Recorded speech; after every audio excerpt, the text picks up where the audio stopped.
have a special treat for you today. In about 4 minutes or so, we're going to have two currently incarcerated members call in, speaking to us live and directly from Faribault Prison in Minnesota. They will be calling in momentarily. When they come on the line, we'll turn it over to Dr. Anthony J. Nocella, and they will co-facilitate through him. So I hope you all are ready. All of the speakers' bios for full information regarding them, that can be found on the SaveTheKidsGroup.org website. We will have each presenter present for about 20 minutes. After 20 minutes, there will be a 10-minute Q&A. So please feel free to drop in the chat any questions that you may have regarding whatever is being presented on by the presenter at the time. We'll make sure that those questions are answered. Without further ado, I think I'll go ahead and kind of turn it over to either Brock, our student moderator, or Anthony Nocella to see if those guys have anything to say. Thank you for joining us. This is all day. All speakers are on Mountain Standard Time, so feel free to drop in and drop out as needed. Again, thank you all for being here, and buckle your seatbelts because we're about to have an awesome, awesome, awesome conference. Thank you.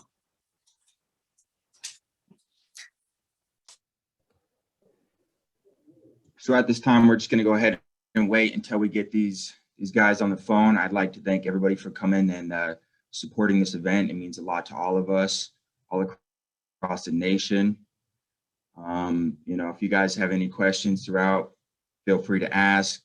We're going to be going on 20-minute time frames for presentations, and then 10-minute Q&As. I'll kind of reel anybody back in that we need to so that we can stay on schedule the best as possible. Thank you, guys.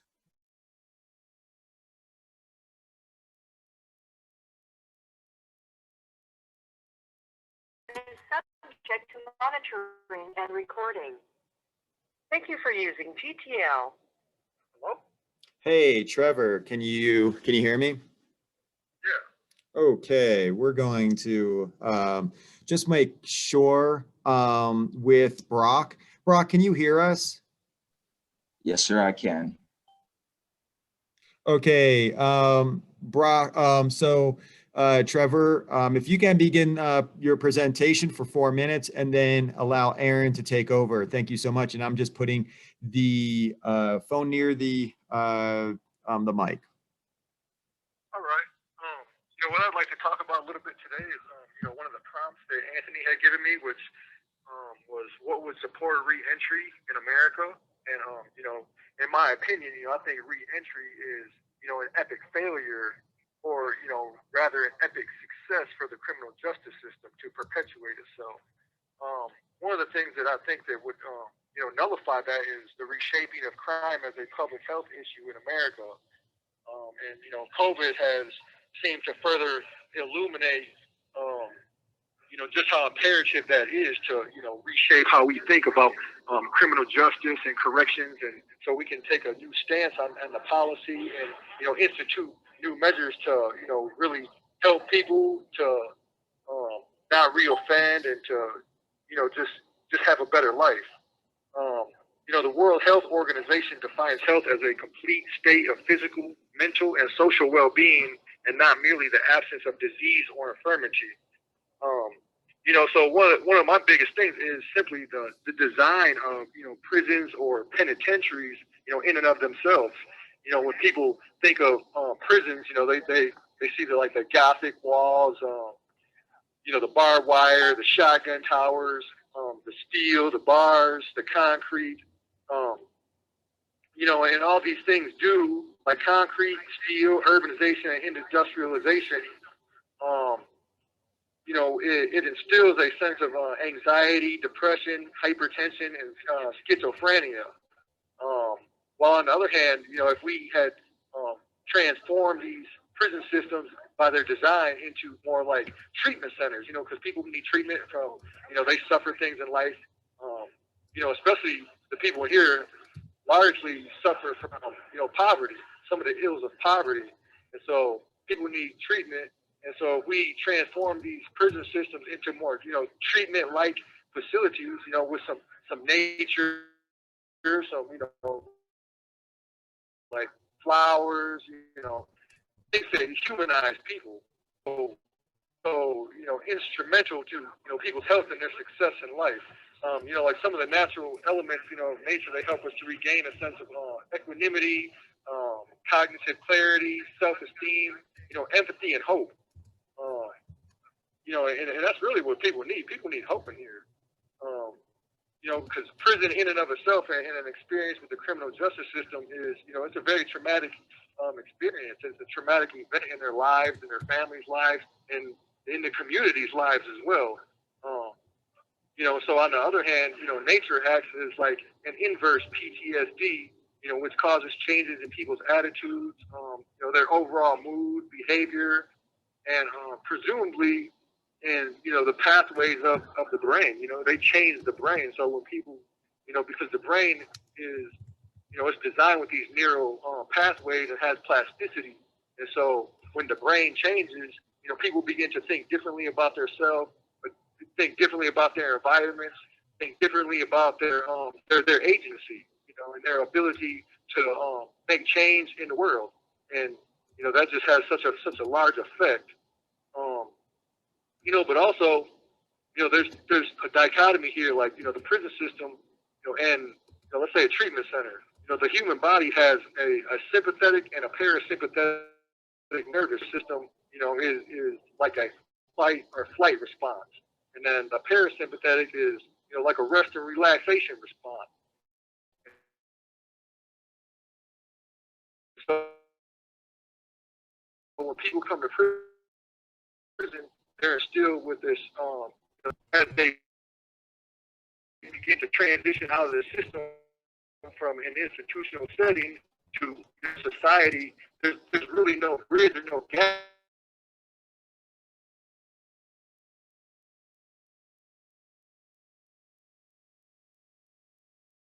for them. So they're stuck in this, this fight or flight response, and then they're faced with all these driving by, all the typical sounds that you would hear. Ultimately, I think that pushes them in a direction, towards substance abuse, to try to help them cope, because there's no bridge, there's no real bridge from someone going from a launch upon a path of success. And with that, I think I would hand the phone to Aaron and let him talk further about how the COVID is impacting us in here, and I hope that led some light into this, and help you guys expand your mind. Hello?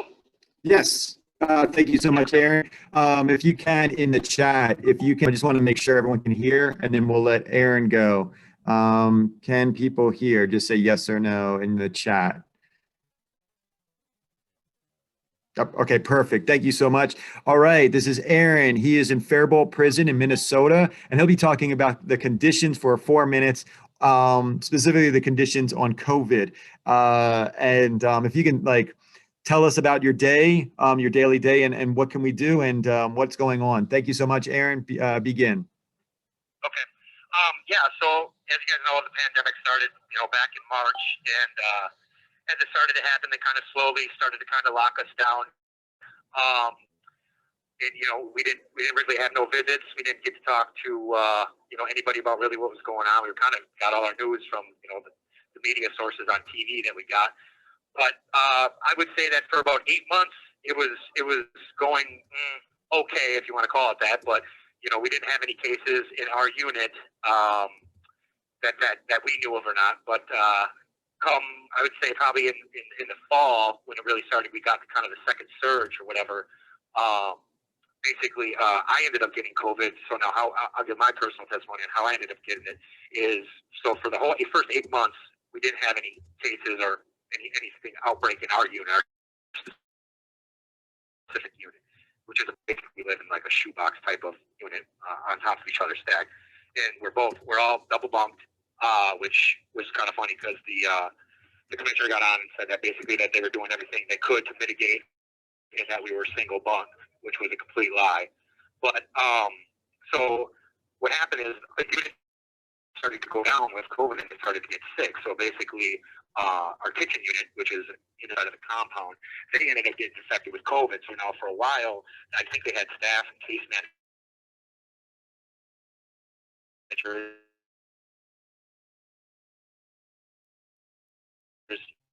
and everybody else was kind of making our meals and they were getting delivered. Well, for the longest time, they were delivering our trays, which we would prep those things like and the food was cold. Every time you get the food, it'd be completely cold and it sat out there for an hour or two. And the food was just horrible. The conditions of that were horrible. But anyway, to the point where basically we got COVID is they got shut down in K1 that were making the food. I guess the rumor was that the COs didn't want to really do the food no more. The case managers were complaining, so then they started to send other units up to the kitchen. Well, we were working with COs and staff, kitchen staff, and everybody started to get sick. Well, this was due to the fact that people weren't properly wearing their masks. We were working with people that were out in the public, that were coming inside, and we all ended up getting COVID. So I got COVID really bad. I just started to feel bad one day. I think we were up there for about a week and a half before we all started kind of just dropping like flies, for lack of a better term. And I was sitting in my room and I just felt like it just crushed me. And basically, I think they tested us, like they were testing us like every 2 weeks, but they wouldn't tell us. They would either say like, if you didn't get moved to quarantine, you basically knew that you test positive for COVID, which was completely crazy. But so they started coming around and testing us, and then they started putting red flags on our door, which was quarantining us. We weren't seeing no nurses. Nurses would come in and they do maybe welfare checks coming around every so often, asking if you're okay. But I experienced, shortness of breath. I experienced, every symptom that you could from COVID. But the thing was, I asked for, if we were there giving any supplements, anything, Pedialyte, any type of vitamins, anything to try to combat it. And there was nothing that they were giving. But the craziest thing is they have us basically on an odd, even side. So the conditions in the prison on COVID are terrible because we come out odd and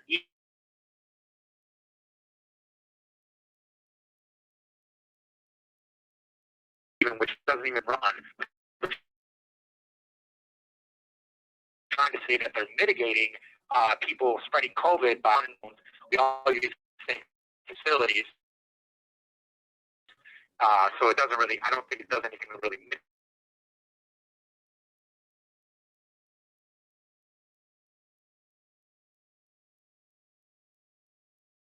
mitigate them situations. But we haven't seen, to just if you schedule on your restaurant disaster. They were giving us 2 5-minute phone calls.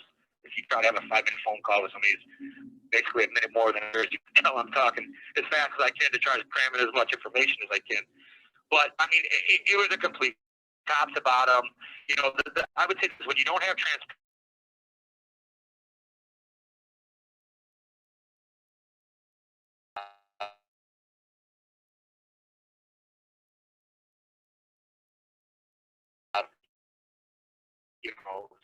but I mean, I think they have the stats. I mean, we don't know the true number because they never really released. But everything that they said they did, they worked. I'm talking hand soap in the back of the unit where there's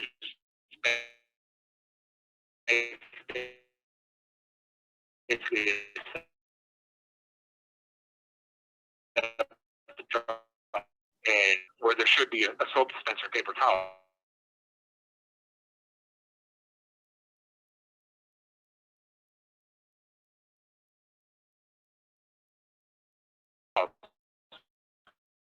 We didn't even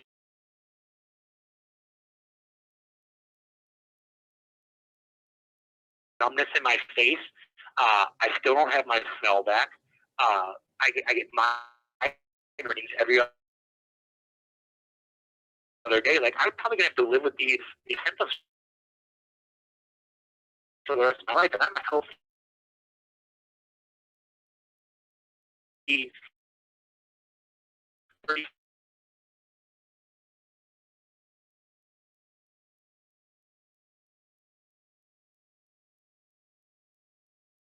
a healthy 36-year-old man. Like I run 5 miles every day and work out every day, and I might have But we will information on the JPay as well. if you ever need any information, I know it's tough to cram this in, so I know I was talking 100 miles an hour, so I apologize for that, but we're dealing with what we have to deal with, right? Thank you so much. And we're, Okay. we'll try to help you all out. Thank you so much. Okay, appreciate it. Yep, have a good day. Have a good day. Bye-bye.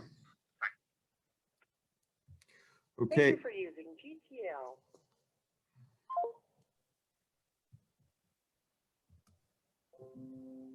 And that was it. I'll pass it back to you, Brock, to introduce our first speaker.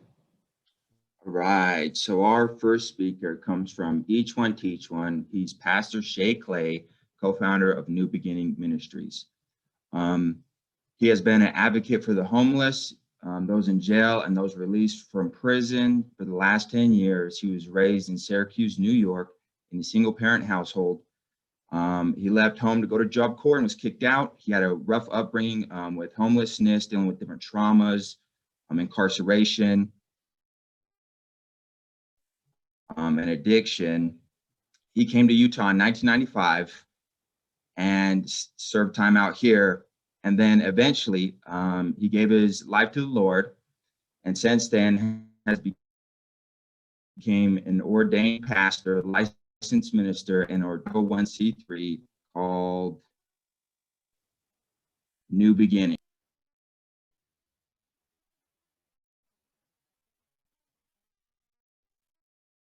Beginnings. Here he is. Hello. Yes. Can you hear me? Yes. Yes, we can. I thank you, Anthony, for the opportunity to speak. Sorry, Pastor Um, Clay, can you please turn your camera on, sure. please? Yes. Oh, sure. I started video and it says you cannot start your video because the host has disabled it.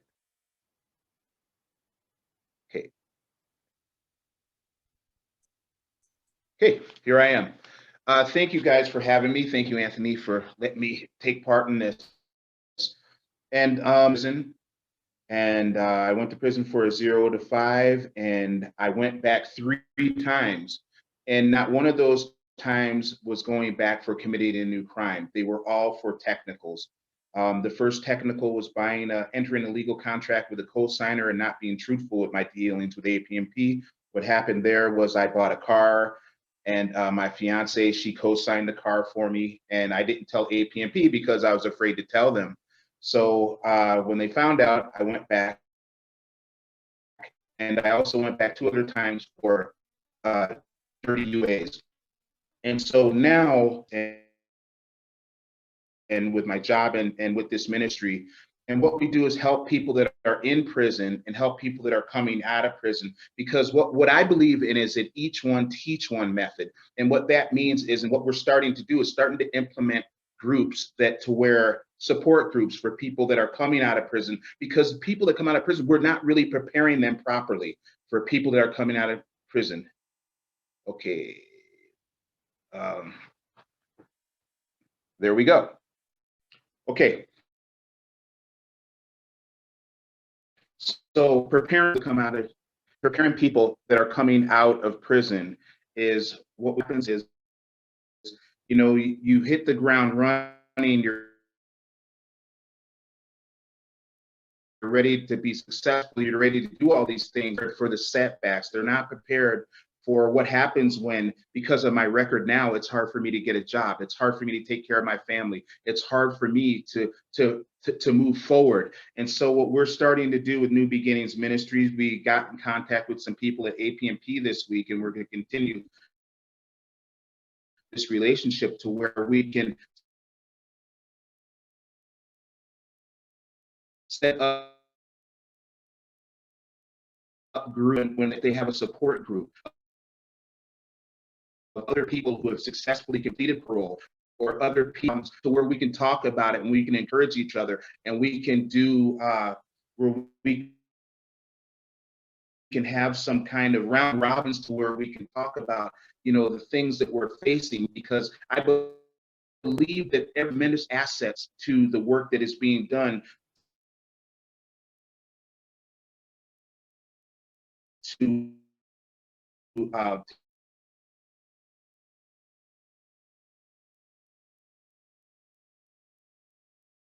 to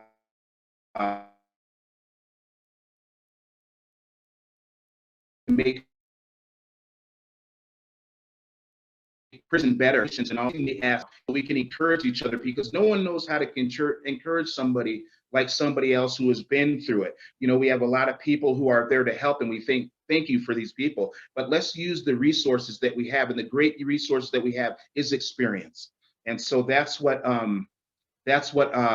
New Beginnings Ministry is. That's what we're working towards this year, is setting up a group of people that, you know, maybe even working with APMP to where this could be not a mandatory class, but something that is there to help and be empathetic. And that's one thing that we need to be, is that's empathetic. You know, people may not have had the experiences that people have had that are in jails and prisons, that are coming out of jails and prison. So it's kind of hard to relate. You know, when I was in prison, my crime wasn't really my problem. I went to prison for attempted robbery. That wasn't really the problem, because when I got out, I didn't commit new crimes going back. My addiction was my problem. And the problem there was also some childhood trauma that I experienced. And if we could just look at the person and not the crime, and realize that the crime is just a manifestation of what the real problem is. And we have to see this and think about this, because if people aren't, I believe the statistics in Utah are is that 2/3 of the people that are going back to prison are not committing new crimes. They're all going back for technicals. So that means that, you know, committing the crime is not the problem. There's a bigger issue that we need to look at. And if we can look at this issue and address this issue, we can stop a lot of the things that are going on right now by really helping people.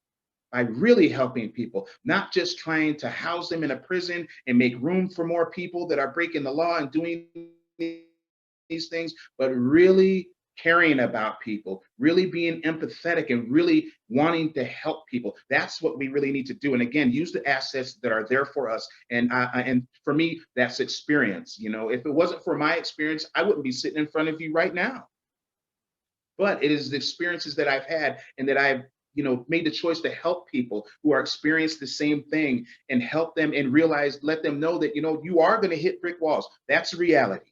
The reality is, it's going to be hard for you to find a job. Life as you know it has changed once you become a felon. It has changed. And letting people realize that, so they're prepared for when they can't get that job, prepared for when they can't take care of their family, prepared for when, if they don't hurry up and get a job, they're going back to prison.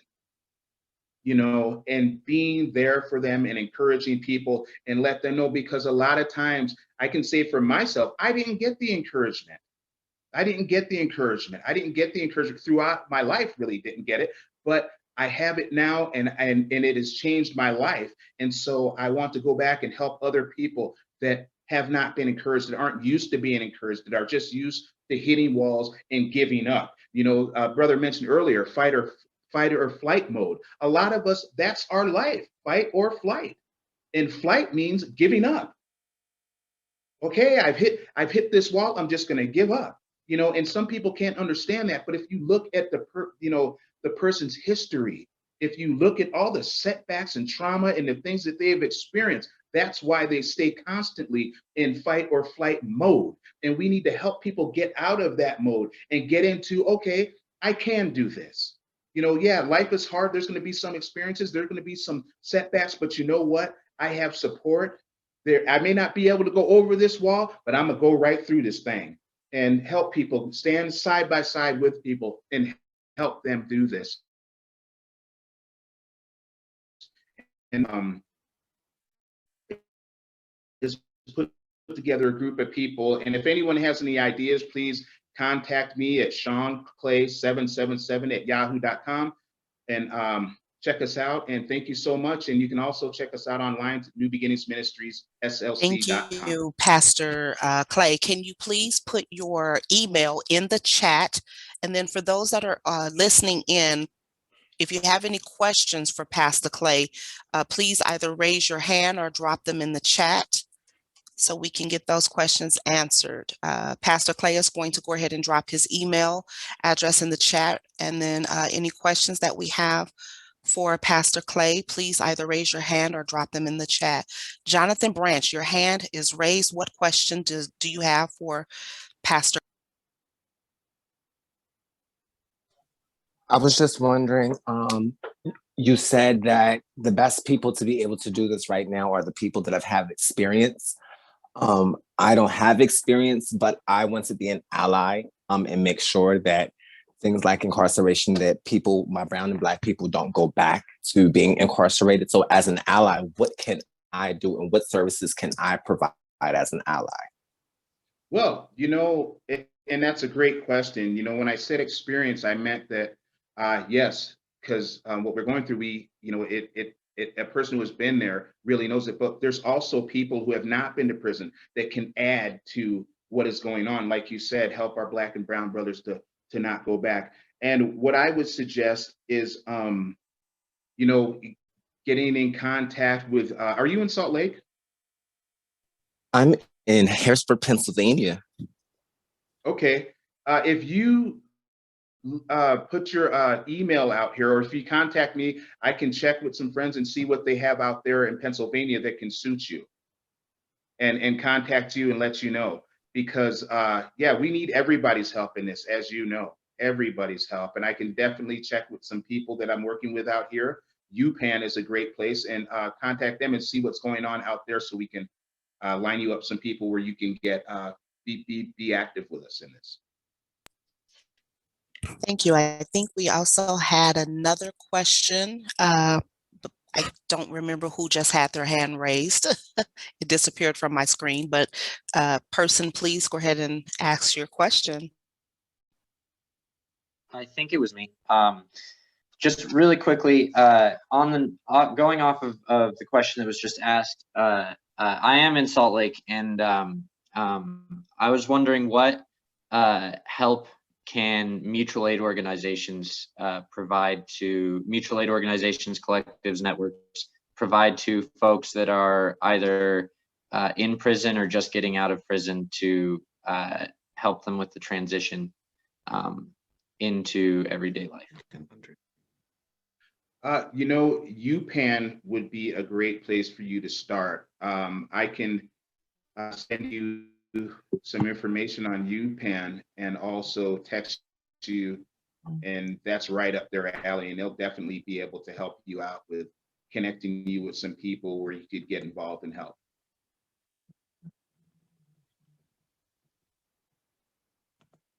All right, thank you very much, Pastor Clay. We're going to go ahead and move on to the next presenter. Thank you for your time. Hey, thank you for having me. So our next presenter is Geert Daunt and Eric Seligman.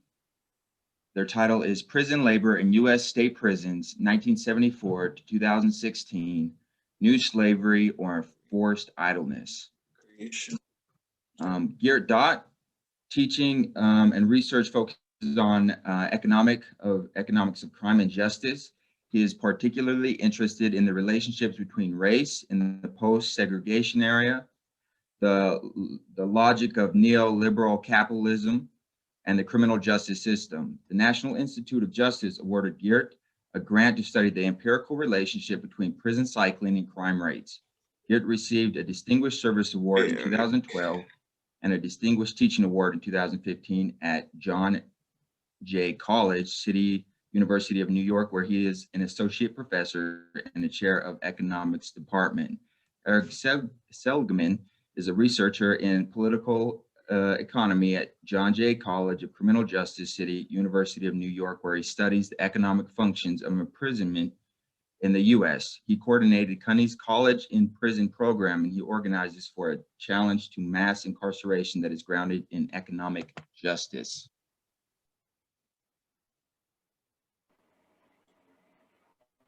Great, thanks so much. I'm gonna share my screen here quickly. Share screen. How does it look? Badass. Okay, good. So it's just one slide, that's the whole screen. Great. Cool. Let's get started. Thanks so much for having us. I'm really content with you all. I'm Eric. Geert, maybe you want to say a quick hey. Hi, just I'm about who you Geert. are. So I'll do most of the presenting today, and hopefully we can get Geert back in at the end here. Just getting my whole screen set up. Alrighty. So yeah, I encourage you to ask some questions at the end. So we'll present a working version of our study on prison labor, which we're hoping to put out in the next couple months. It's tentatively titled Prison Labor in U.S. State Prisons 1974 to 2016, New Slavery or Enforced Idleness. We'll start by establishing the theoretical context for our study and our research questions. We'll introduce the data source we analyzed, and then we'll share our findings, assess their theoretical implications, and then open it up for questions. And there are slide numbers throughout, so feel free to take note of a number if you want to reference one during the Q&A. So for theoretical context, there's a very prevalent view in popular culture and in academic discourse that views mass incarceration as a new slavery, and specifically so as a racialized regime of labor exploitation that's updated to meet the sensibilities of the modern era. It's a view that posits that an important force in the construction of mass incarceration was the desire of corporations and states to generate profits and revenue by instrumentalizing racialized disposability in the US to amass a captive labor force in a network of prisons. Here are some sources from popular culture. This is Michael Moore up top saying that we've created a 21st century slavery through an act of pure mad genius. So that the burger you're eating, the airline reservation you just made, the software you're using, that was all made by cheap captive labor. And at the bottom is Shaka Senghor describing the sweatshops within our prisons. And this is a quote from his appearance in the film 13th by Ava DuVernay, which is titled for the amendment that abolishes slavery, except in the case of a criminal conviction. And he's stating very plainly here that corporations are operating in prisons and profiting from punishment. So we intend to test these popular ideas through our study. These are some academic sources. We've got Erin Hatton. She wrote in her recent book and in her 2018 article that all able-bodied prisoners in New York are required to work, and that, quote, it is estimated that this is also true for all of America's 2 million inmates. Now, the docs source, and docs is New York's Department of Corrections, the docs source she cites is one of their monthly reports, which gives very basic population counts and demographic information, and no trace of information about prison labor. I read them every month. Which she appears to have sort of randomly selected among any of the other reports that came out before or since. And the Benz source that she cites is an article in The Atlantic, which and in the Benz passage, she describes Angola, which is, many will know, it's an absolutely notorious plantation prison with prisoner rodeos and guards on horseback, and Benz establishes it as the rule rather than the exception, without evidence. So Erin Hatton picks up this idea and then applies it to New York, which is of course a very different carceral environment. And lastly, Hatton also mentions Zatz, who's writing on the legal history of prison labor in the Vanderbilt Law Review, estimates that, quote, probably close to 1 million inmates are working full-time.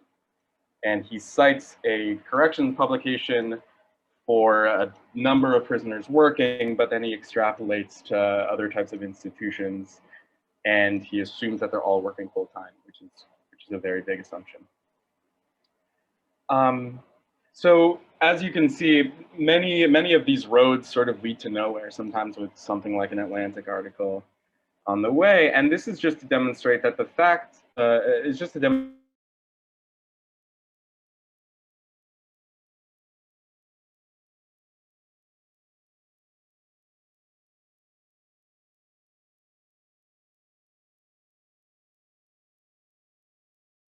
demonstrate that the topic is surprisingly understudied, especially the equity task study. So interest is in the economic functions of imprisonment in the US. We wade into the new slavery discourse by asking if prisoners' experiences are more characterized by labor exploitation or by idleness. And in order to ask that question, we break it down into 3 constituent questions that can be asked very straightforwardly of our data. They're: what type of work do prisoners do? How many prisoners work and for how long? And how do these facts change over the course of the prison boom? The data that we use, it's the Survey of Justice Statistics cross-sectional survey of prisoners in the US that is meant to produce national representations in fields like demographic and socioeconomic characteristics, crime and sentencing history, drug and alcohol use, and there's a tiny section at the end on how one's time is spent during incarceration, and that's the section that we use. Just a note, we only look at federal prisoners who weren't studied until the 90s, so this allows us to, in a standardized way, use all 7 surveys. And also 90% of prisoners are in state prisons, so we believe it's still a good national representation. So let's talk about type of labor. This is a picture of the code book from the 1979 survey with the sort of 10 types of work that a respondent can check.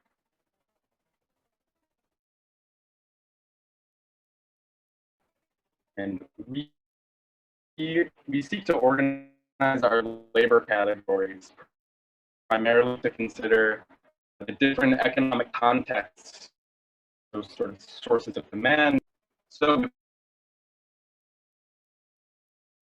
which includes state-run or private commodity production.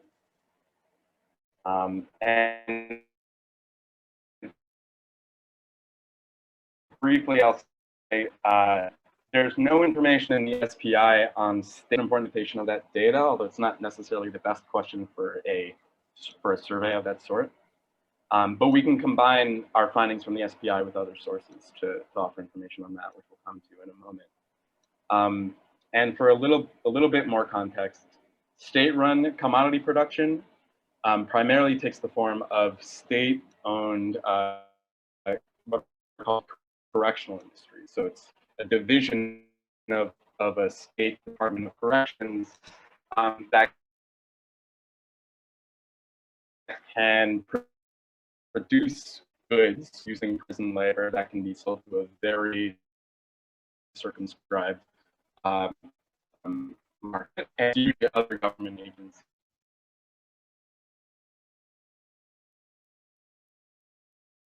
And often guarantee demand for those correctional industries, where other government agencies are required to extend the prison industry enhancement.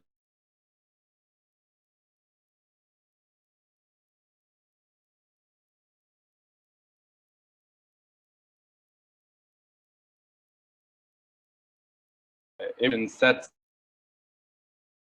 that meets a certain set of requirements, it's allowed to use prison labor. And those requirements are somewhat extensive, which is interesting. You have to check with local labor groups to make sure it won't displace jobs, etc. So yeah, we'll keep that in mind as we move forward. So to unpack these categories a bit more and why we define them this way, while demand for enterprise labor is likely to derive from state agencies or private customers who are eligible to purchase prisoner-produced goods or services, prison upkeep labor is determined by the internal planning processes of state corrections departments for the day-to-day continuation of the institutions they govern. And in this sense, the prison is analogous to a household, and prison upkeep work is analogous to domestic labor. And that's it's of high utility and not directly organized by a purchasing market. And in mapping these onto the SPI, you can see prison upkeep, we have janitorial work, food prep, laundry, other prison services, and enterprise we categorize farming, goods production, contract services. And we assume that all off-grounds work involved.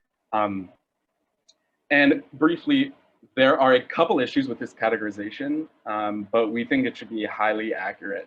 There are examples of prison farm-to-table programs. So those be miscategorized as enterprise, whereas it's actually domestic work, prisoners producing food for themselves. And for example, I'm in Massachusetts right now.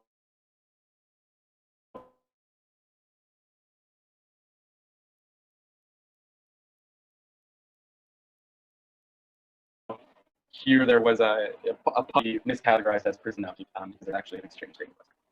Now I'll get into our findings.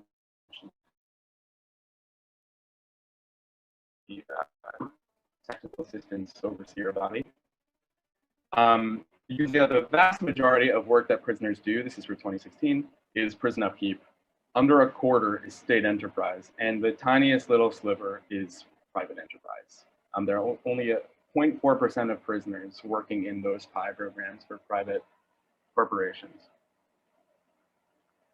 This is type of work over time. This is from the SBI data. And the main story here is incarcerated workers are primarily doing upkeep labor, and that's a very steady fact. Throughout this period, on average, 76% of work assignments were in prison upkeep. And I just want to draw your attention to the blue numbers at the top, which are the total number of jobs, because of course this is during the prison boom. So when we look at proportional graphs like this, we're missing that story about how most things are exploding in absolute figures. So now we'll turn to amount of labor. We'll start by looking at job holding.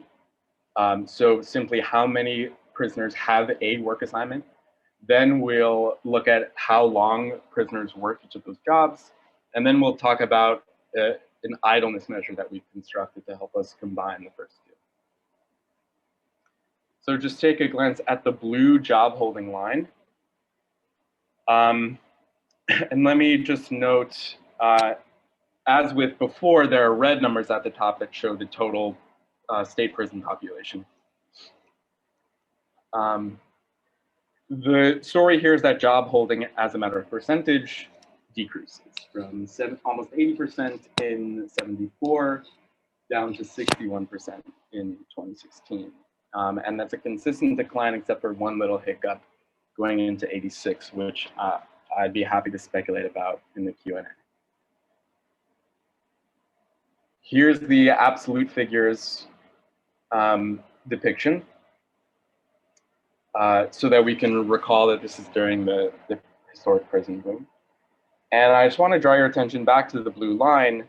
While job holding is decreasing as a matter of percentage, it begins decreasing as a matter of absolute figures after 2004, which is a remarkable fact given that prison populations are still growing. So this seems to indicate that there's a steady stock of jobs for prisoners, and as more people are incarcerated, there isn't the creation of any more jobs to go around. Now, what this blue line doesn't capture is how many hours per week people are working each of these jobs. So let's take a glance. I want to draw your attention to the bottom left. This is our idleness definition. It includes anyone who is jobless or who works up to 10 hours a week. That allows us to combine joblessness and weekly hours worked to take a sort of quicker glance at work and idleness. So to describe this distribution, this is for 1974, a bit under a quarter don't have jobs, it's the first bar. A bit over a quarter work full-time type schedules, that's the middle bar. And then there are a bunch with sort of part-time work schedules, so to 60 hours a week and higher. So let's compare it to the latest year for which we have data, which is 2004.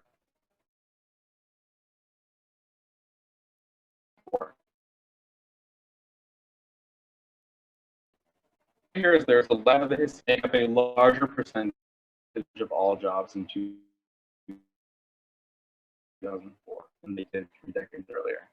Goes to over a third of all prisoners. There's significant growth in the 10 hours per week or less group, the second and third bar.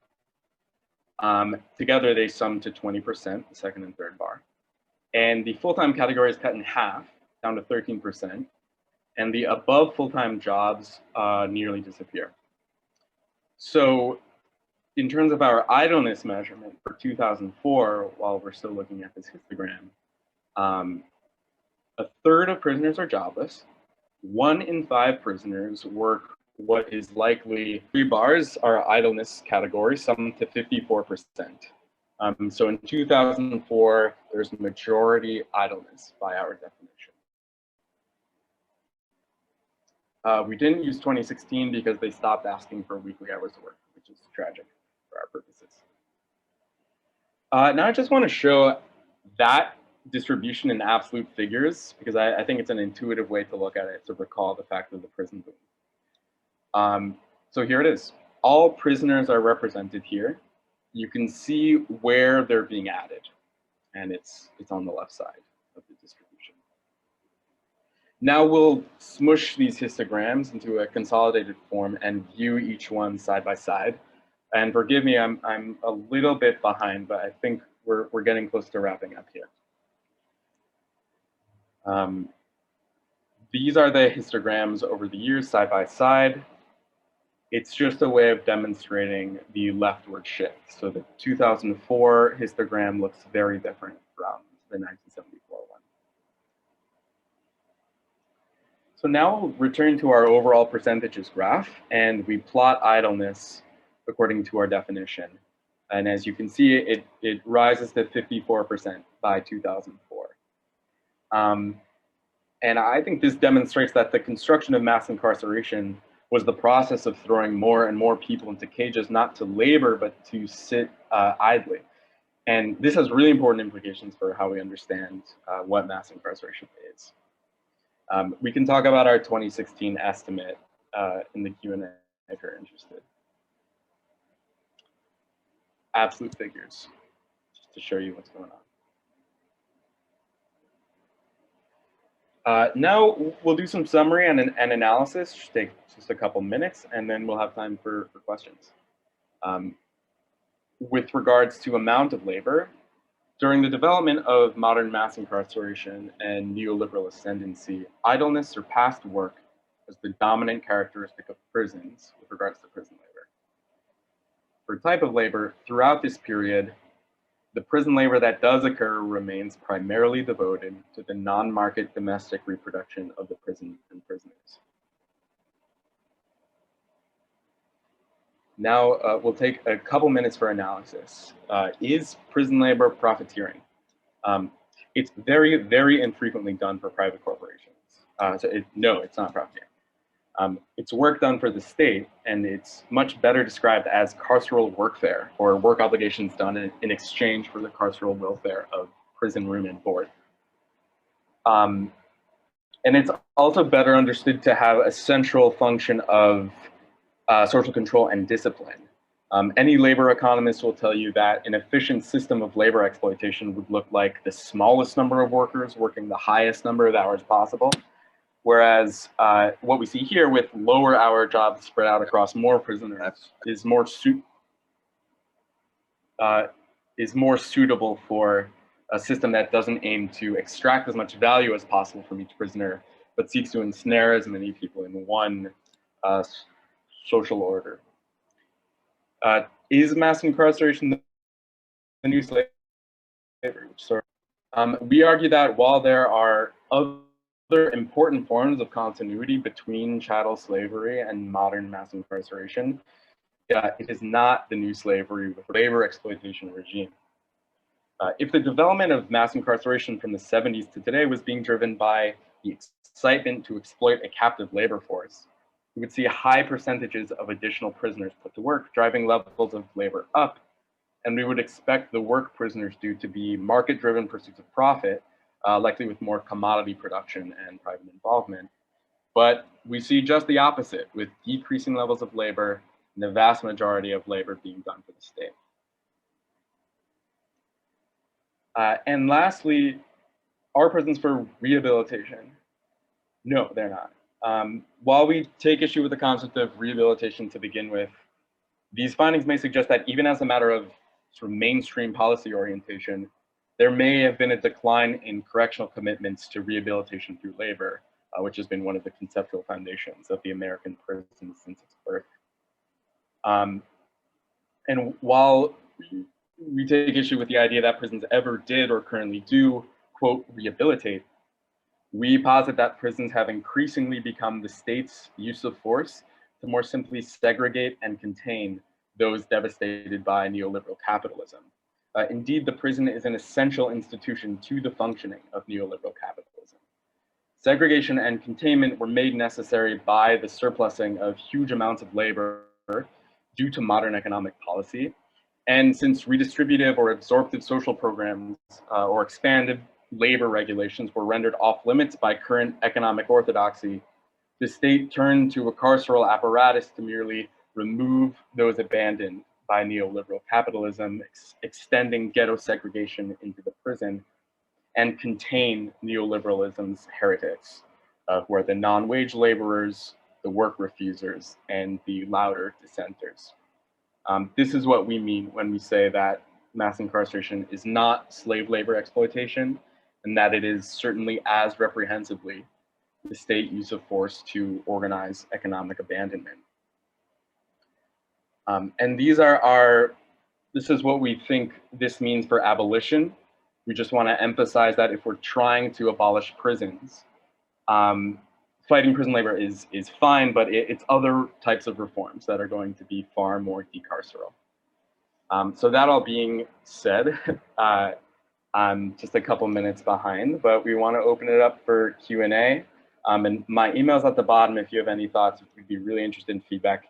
And actually, just before any Q&A, I want to see if Geert has anything he wants to add or ask. No, thank you. There's a lot of interesting questions. I think we go to questions. Awesome. How should that be facilitated? If anyone has a question, please feel free to either raise your hand or drop them in the chat, and Eric or Geert will go ahead and respond. Thank you. Yeah, maybe Geert, if you've been checking those out, if you want to grab it. Sure. Lucas wanted to say a few things.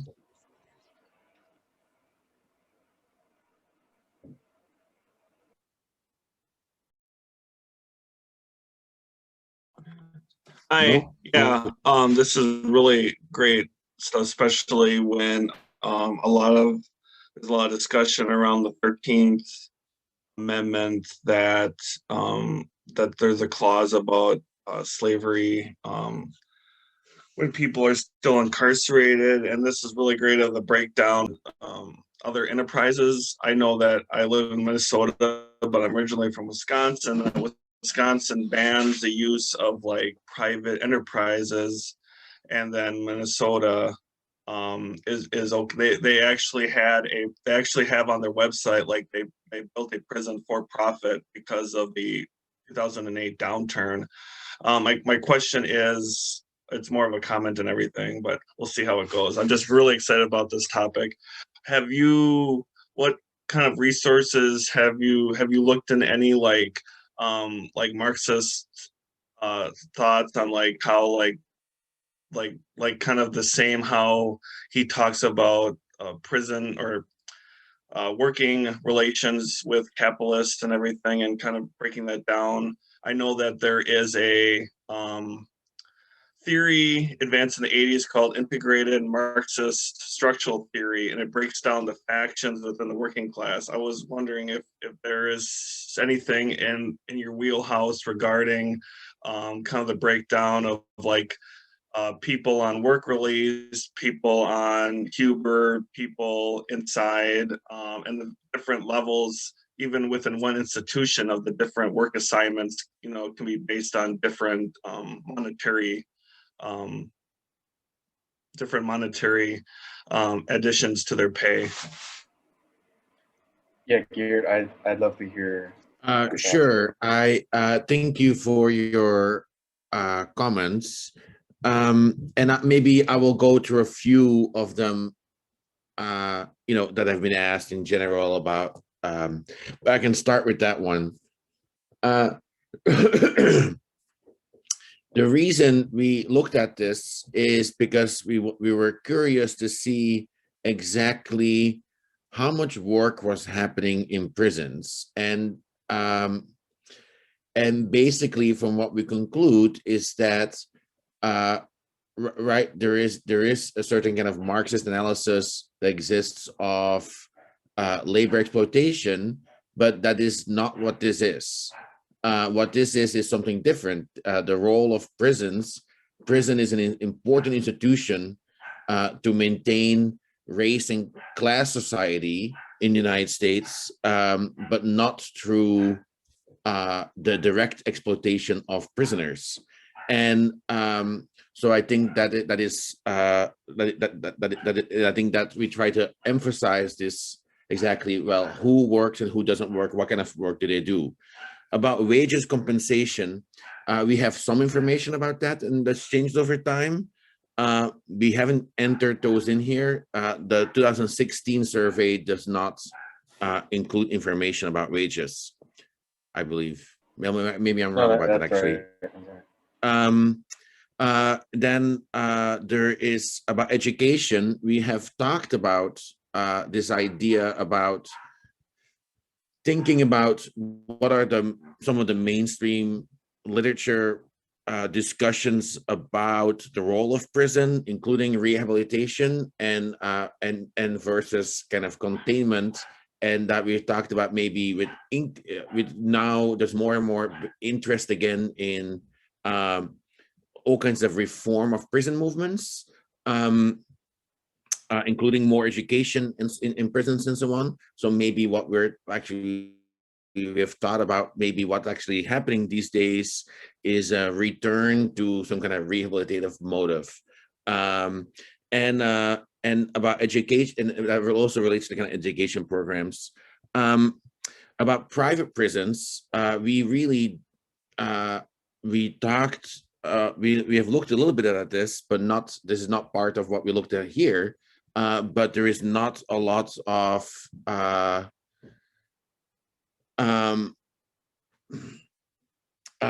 private prisons are not common. There's more and more kind of changes of the last, with the rise of incarceration, increases in growth in incarceration. You see more and more parts of the prison that are privatized, but not private prisons itself. That is still relatively rare, and so and then there was another question about Foucault. I think one thing about which parts of Foucault's ideas do we confirm or not? But I think one thing about that's important to think about Foucault that I always think about is is that part of the prison, the role of the prison and the role of the prison reform movement, they go hand in hand. So we have to be really careful. But what our goal should be is to abolish the prison and the roles it serves to maintain capitalist society, and not try to reform it. So, for example, when I was asked by the Bernie Sanders campaign to write some stuff to analyze the prison reform, the proposals, my conclusion was, looking at the stuff, that the prison reform proposals from Bernie Sanders wouldn't do very much to lower the prison the prisoners, the number of prisoners. So I think that we have to be careful about that, and I think that's something I always think about think about Foucault. So I will thank you guys. You guys are at time. Actually, hold on one second. I think we're okay because the next presenter will not have a Q&A session. So I want want to recognize very briefly the 4 questions we do have. David Sanders, Dion Nanya, please briefly ask your questions. And then we have 2 questions in the chat, Geert and Eric, that were put in by Sam and Bob. So if you want to respond to those in the chat or verbally, please do so. But we have about 5 more.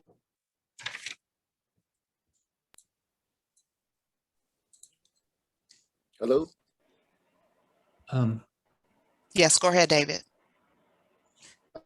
Yes, Eric, I wanted to know if you factored in the political rights of prisoners in your statement of your no answer on slavery in item 2 of your summary. Because in America, you know, everybody has their rights, but the minute that you go to jail, you have no rights, or the state controls your rights. And so that disincentivizes a person. We have a problem currently. You can take this past election in Florida, where the people were saddled with debt that they owed to the state, and not being allowed to vote. And I have to imagine that that projects back into the prison system. So I just wondered if that was a consideration. Yeah, our view is that it's the lack of rights for prisoners is totally abhorrent. And there are many parts of mass incarceration that are continuous with slavery. They are the new slavery in a few senses. And none of this is to suggest that work conditions inside prisons aren't horrible. Doing horrible, boring work for 13 cents an hour is very much like slavery in many ways. Our point here is simply that that is not labor exploitation, in the sense that it's not producing surplus labor for capitalists for exchange on a market to produce profit. Rather, that's slave type work that's done for the continuation of the prison, which is performing these broader economic functions and preserving neoliberal capitalism. So, you know, when you step inside a prison, it looks like slavery, and I'm with you on that. But our point here is just where that surplus labor goes and doesn't go. Surplus value, rather. Thank you. Dion, go ahead with your question, please, and then we'll go to the next presenter. Okay. Hi, can you hear me? Yes, yes. Thanks very much for this. It's super interesting. I'm doing my dissertation around the 2016 and 2018 prison strikes. So I've been speaking with a lot of organizers on the outside, on the inside, to people from Free Alabama Movement, JLS, and all of this sort of stuff. And it's great to hear that start point about the pushback against the prison industrial complex. And I've done the same thing myself so many times, try to follow the sources on these claims, and there's nothing there. But and you know, so I agree that we're not looking at the political economy of chattel slavery, right? So it's different to that. But my feeling is that non-market work is not the same as non-economic work, right? So everyone I speak to, I ask them who does all the work in the prison, and they say the prisoners do every single last thing, right? From the plumbing, the electrical, you name it, they do everything. So there's, I mean, what I think is often missed is there's a huge economic significance in wages foregone. So prisoners reproduce this whole system with all these other economic entanglements, and that is costs avoided by the state, which I guess is a political economy of its own, which is, I mean, how does that play into your focus on idleness when the prisoners are still doing all the work that there is to be done and reproducing this system? And I guess the other thing that I would add is that the people I've been speaking to, I guess they use the term slavery and they situate their struggle in labor terms often, because if they withheld that labor, then there would be huge economic impacts. because they'd have to hire other people to come in and do all this work and that Yeah. kind of. Brilliant. Yeah, I have some thoughts. I'm curious, Geert, if you have a thought. No, go ahead.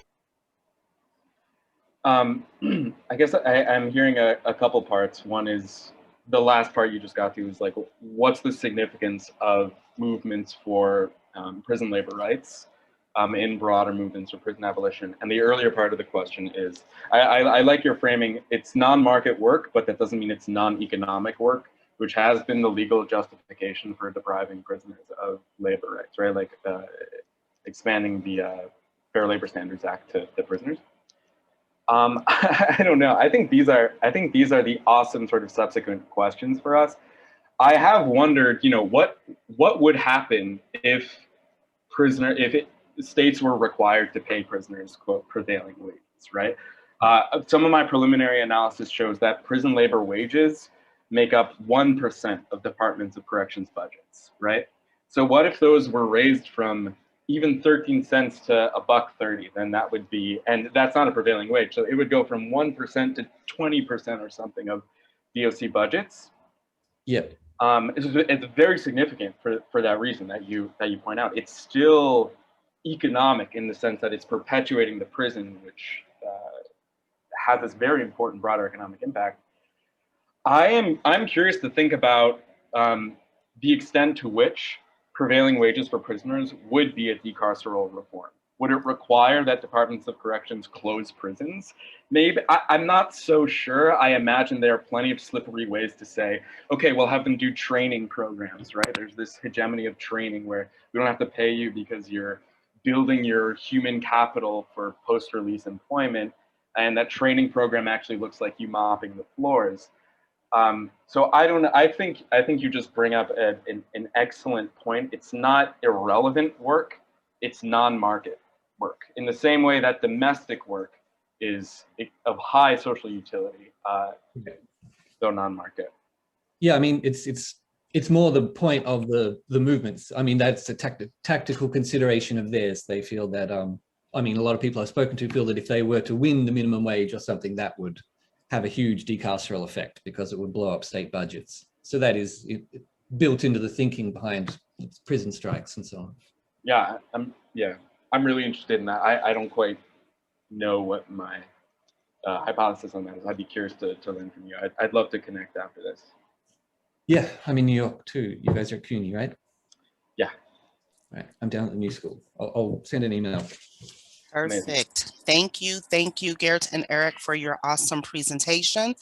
Now, the next presentation that we are going to have, I guess I better turn my camera on, huh?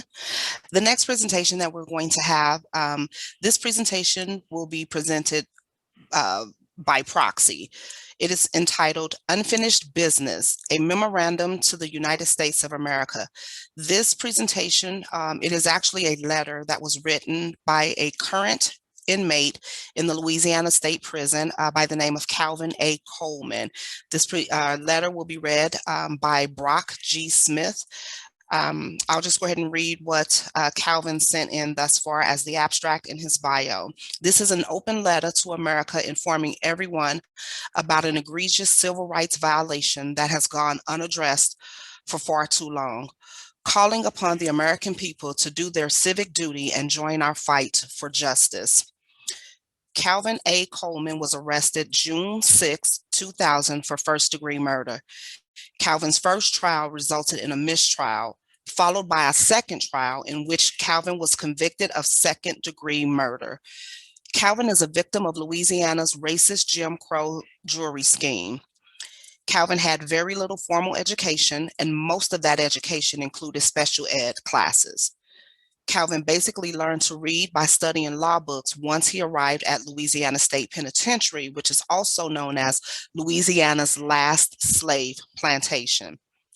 Calvin had always dreamed of learning more about the true Black condition and how we as Black people have managed to continue to overcome centuries of oppression in this country. Thanks to people like his esteemed colleague, the late Rebecca L. Hensley, who sadly passed away on November 7th, 2020, Calvin has become the change seeker that Rebecca has always envisioned he would be. Rebecca's contributions to Calvin's political education has made Calvin the person he is today.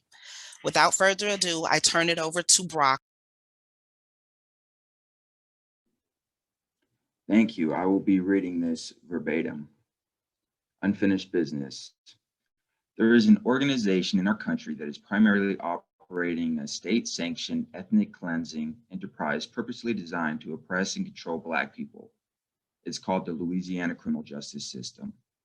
Now that I have your attention, I would like to welcome you to a new kind of celebration of Black History Month. My name is Calvin Coleman, and I'm an incarcerated citizen in the Louisiana State Penitentiary at Angola, an 18,000-acre modern-day slave plantation sitting comfortably in an antebellum wasteland the world has forgotten. I represent the voices of thousands of incarcerated men and women who have become living monuments to Jim Crow, vestiges of a racist law enacted by state legislature to silence Black jurors and perpetuate the supremacy of the Anglo-Saxon race in Louisiana. In a sense, Black History Month to me has lost its intended purpose, becoming more about the commercialization of the Black condition than actually calling attention to the social ills Blacks are still facing in America today. One of my favorite speakers, Angela Davis, a celebrated freedom fighter, has often spoke about the very issue, saying, Black History Month has seemed to become an occasion to generate profit. Look at the companies like Walmart and how they urge you to celebrate Black history by buying their products. Very few people think about the fact that the institution of prison has claimed a place at the very core, at the heart of Black history. Particularly since the abolition of slavery, it has also been a collective theme in the lives of Chicanos and other people of color. I say to you that we, the victims of modern-day slavery in America, have come to a pivotal point in our struggle for equal justice down south. We have reconciled ourselves to the immortal words of Dr. King, who once said, there comes a time when the cup of endurance runs over and men are no longer willing to be plunged into the abyss of despair. I tell you, the time is now. The discriminatory effect of the majority verdict scheme in Louisiana is at the center of debate as it involves the issue of retroactivity being applied to the Ramos decision with regard to the U.S. Supreme Court pending evaluation of the Edward case. While prison abolitionists and supporters of restorative justice face off against right-wing conservatives who have adopted the peniological philosophy born of Trumpism, the opportunity for actual change has presented itself in a remarkable way. Our desperate pleas for equal protection under the laws ignored, thousands of us have decided to bring our case before the people and let Americans weigh in on this life or death civil rights issue that affects not only African Americans, but whites, Asians, Latinos, everyone. Social justice movements such as Black Lives Matter teaches us now more than ever that injustice anywhere is injustice everywhere. So we invite you to join us, America, on this historic journey as we celebrate the launch of our Transformation of Justice campaign to combat the evils of a domestic rogue nation whose predatory injustice system is preying on the Black community and threatening to forever take away the thing that makes us proud to be American, the rights of life, liberty, property, and the pursuit of happiness. We are making monumental efforts to hold the state of Louisiana accountable, one of which is petitioning U.S. Attorney General Merrick Garland through the Department of Justice Civil Rights Division, asking him to intervene by launching an investigation into claims presented in our complaint. A letter from Director Michael Alston of the Office for Civil Rights has already confirmed that the ORC has the administrative responsibility for ensuring that all recipients of the Department of Justice financial assistance do not discriminate on the basis of race, color, national origin, disability, sex, religion, and age, and in some cases, sexual orientation and gender identity. His department's strict policy against racial discrimination by any recipient of the DOJ funding provides the perfect catalyst for immediate action.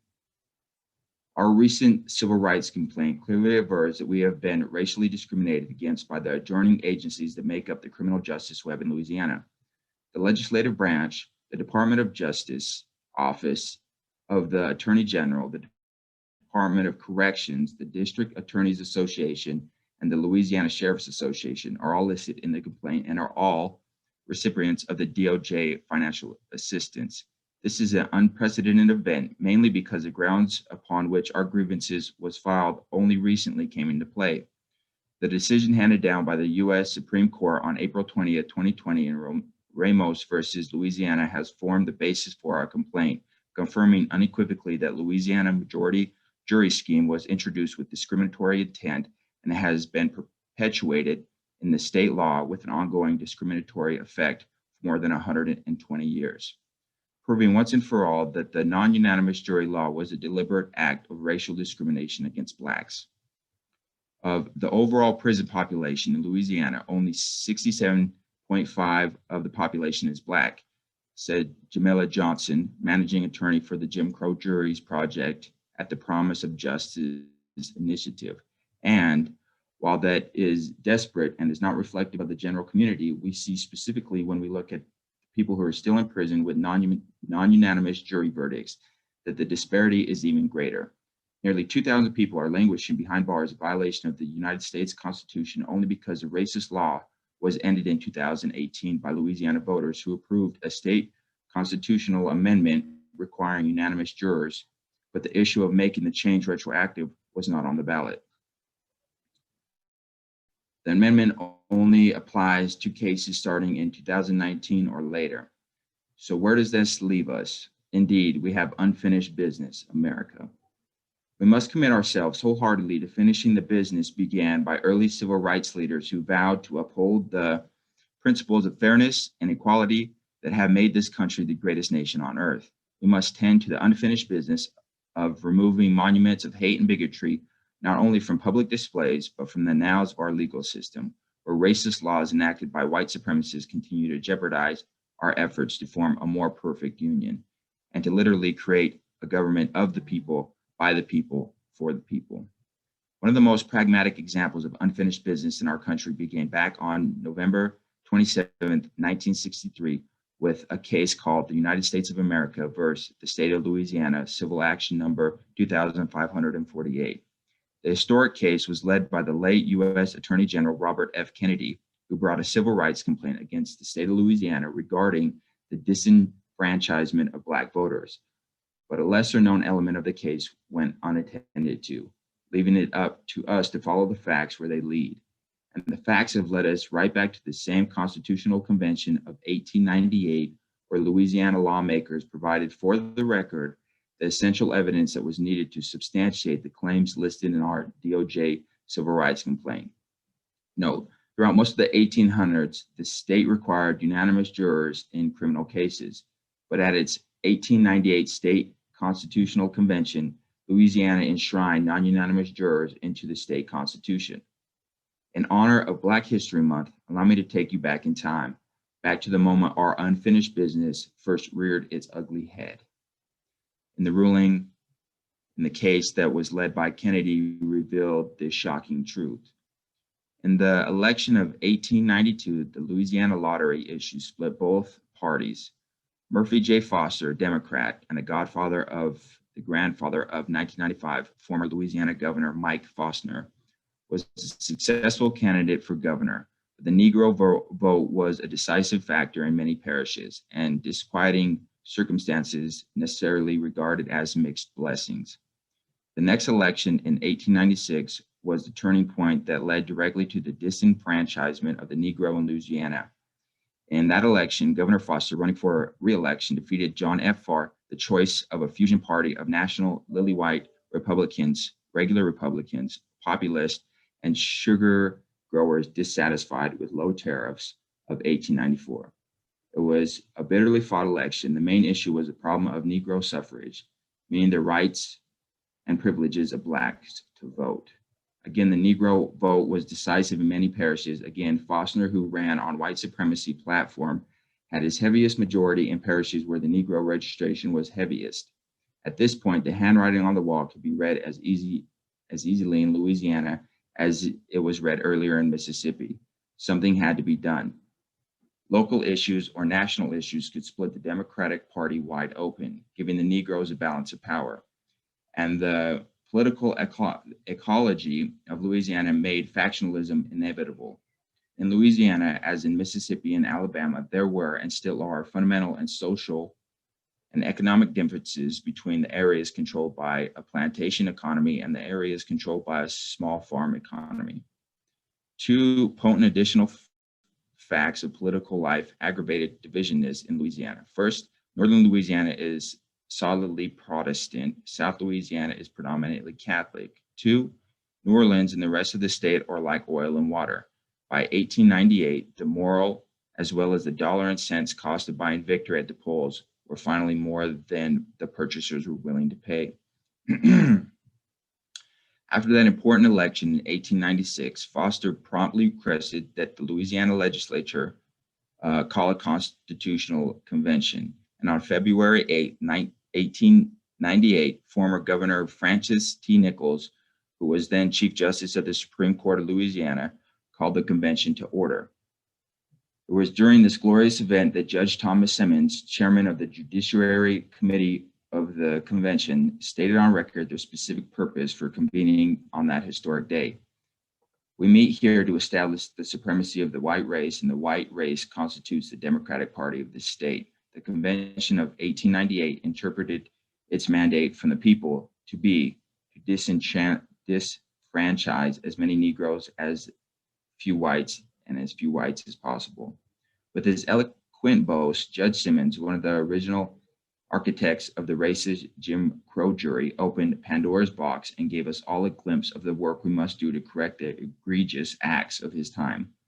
And though the racist law that he and his friends created went unaddressed in the civil rights complaint filed by Kennedy, it will not go unaddressed by us, the last living monuments to Jim Crow and the racist 10-2 jury scheme in Louisiana.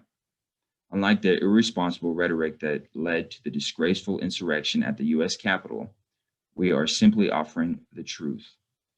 We're calling on all Americans to exercise your civic duty peacefully and to tend to the unfinished business of restoring equity, the spirit and the happiness of fairness to the institution of justice in Louisiana.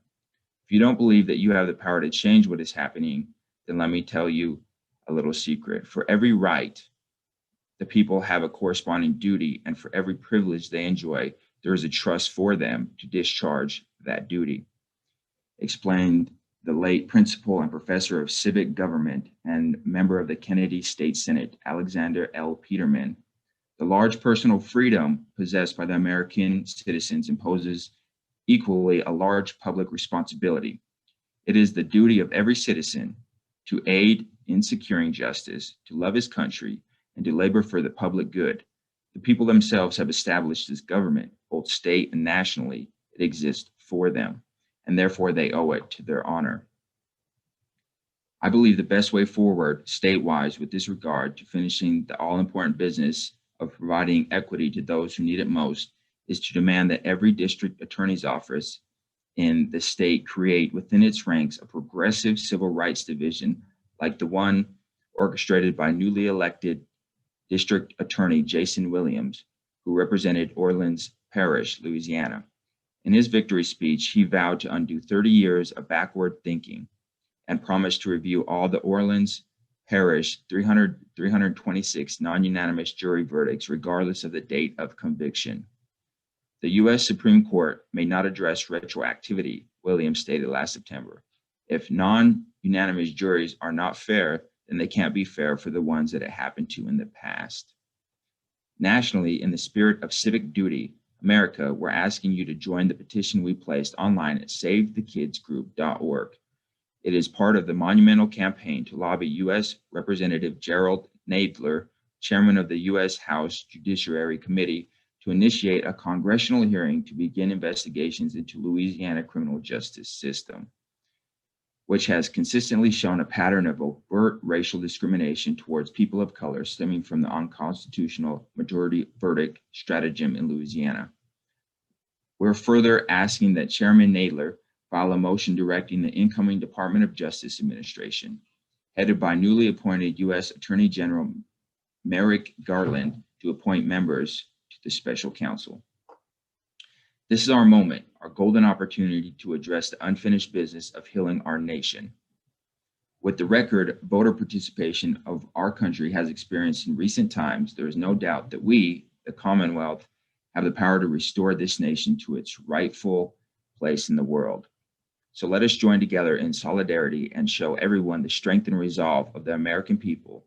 Let us embrace the future with renowned confidence in our institution of justice and protect the sanctity of freedom for future generations by ending the school to prison pipeline once and for all.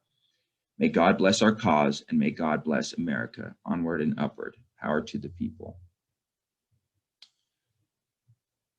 So, unfortunately, I don't feel comfortable speaking on behalf of Calvin, but I think that his work is very powerful and that we could all learn something very important by it. Thank you, Brock, for reading Calvin's words to us today. Again, Calvin is currently incarcerated in Louisiana State Prison. We'll go ahead and move the conference along with Lucas. Lucas Alandice will be doing a presentation on letters to prisoners, perception from inside and outside the walls. Letter writing is a simple, important practice of solidarity. Letter writing creates the social bond that helps the incarcerated person feel part of a non-prison society. The prison abolitionist on the outside is connected to the reality of the U.S. being the largest keeper of people in prison and jail in the world. Prison pen pals can be beneficial to the inside knowledge of incarcerated life. There is a shadow of knowledge of theoretical methodology and pedagogy of letter writing groups and letter writing from the perspective of the formerly incarcerated abolitionist. Lucas Alandice is a graduate with a master's in criminal justice from University of Wisconsin-Platteville. He is the national organizer of Letters to Prisoners Save the Kids.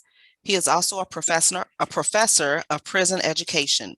He has helped send radical propaganda, books, and birthday cards as organizer of Save the Kids Letters to Prisoners Project. He is also currently an editor of the Poetry Behind the Walls. As the current poet laureate of Taconite Harbor, he has written and published many collections of poetry and novels. He has researched on poetry, criminology, and carceral feminism. He has a Patreon account called The Pilot of Awamawu. Is that right, Lucas? If not, correct me when you get on. I turn the time over to you.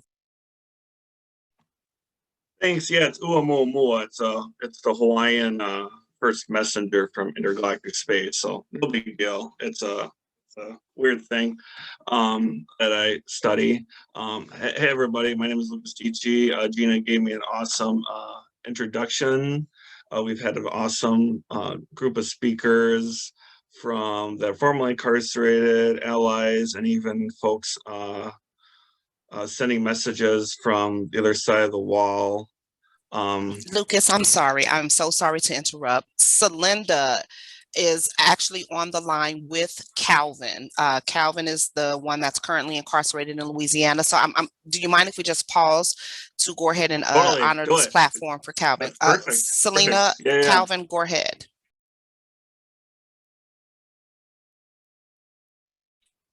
Celinda and Calvin, if you're there, go ahead.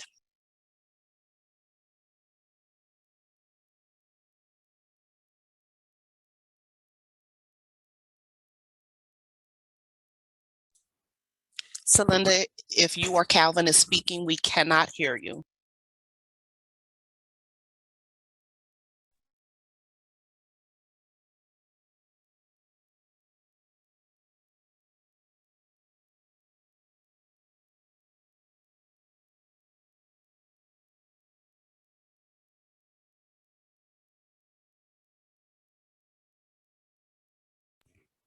We see you, Celinda, but we still do not hear you.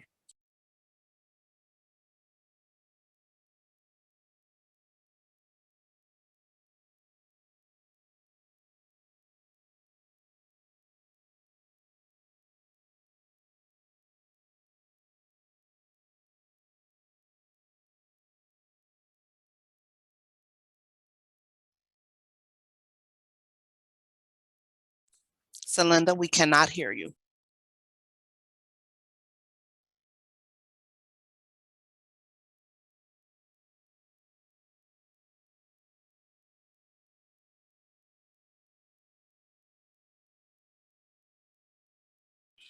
Okay, I apologize for the technical difficulties that we're having while Celinda and Calvin are working on that. Um, 1 second, it looks like.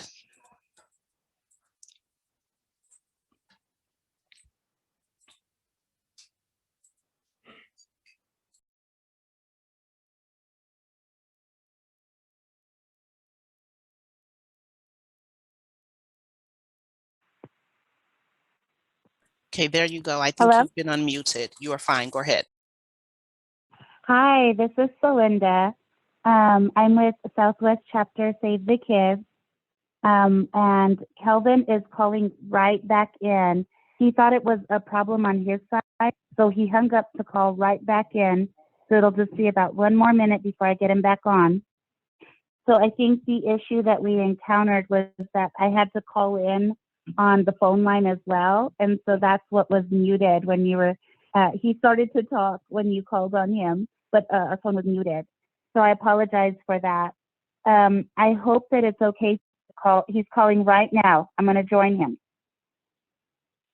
Thank you. Call from Calvin Coleman. an inmate at the Louisiana State Penitentiary. This call is subject to recording and monitoring. This is a call from an offender at a Louisiana Department of Corrections facility. Fund an inmate's call. Thank you for using Securus. You may start the conversation now. Okay, we should be on, Kelvin. Can you hear us now? Yes. Yeah, I can hear you, son. Yeah, this is Calvin Coleman, and I just wanted to express my appreciation, not just for me, but for the brothers that's behind enemy line, giving us the ability to showcase unfinished business.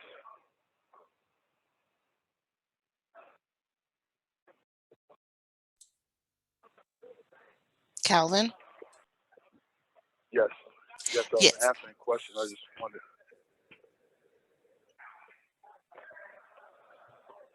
Well, we heard the letter that you've written. It was very beautiful. And someone dropped in the chat that they would, your letter really touched them and that they would really love to write a thank you letter to you. Celinda, I'm not sure if you can drop information in the chat where Calvin can be reached or how he can be reached. Calvin, did you want to say anything else? Yes, I'll put it in the chat. Yeah, I just want to put emphasis on the campaign that we're doing to the justice campaign and whatnot. Like I say, Rebecca L. Hensley, she contribute a lot as gathering all of the data and the various other professors, so they can get in contact with me. Calvin Coleman, Louisiana State Penitentiary, 399-534. And we have a fundraiser site to hire defense attorneys and whatnot. But like I said, at this moment or whatnot, we just want to express our appreciation. Thank you. We most certainly appreciate you, brother, for taking the time to let your voice be heard and for being able to call in today. Celinda is going to drop that information in the chat for us, letting us all know how we can write you some letters and show you some love and support. We are very grateful and thankful for what SaveTheKids.org is doing across the nation, and for inmates like you, Calvin, that are holding it down, you know, that's giving truth to power, speaking truth to that power, living the life day in and day out, keeping your head up, staying strong.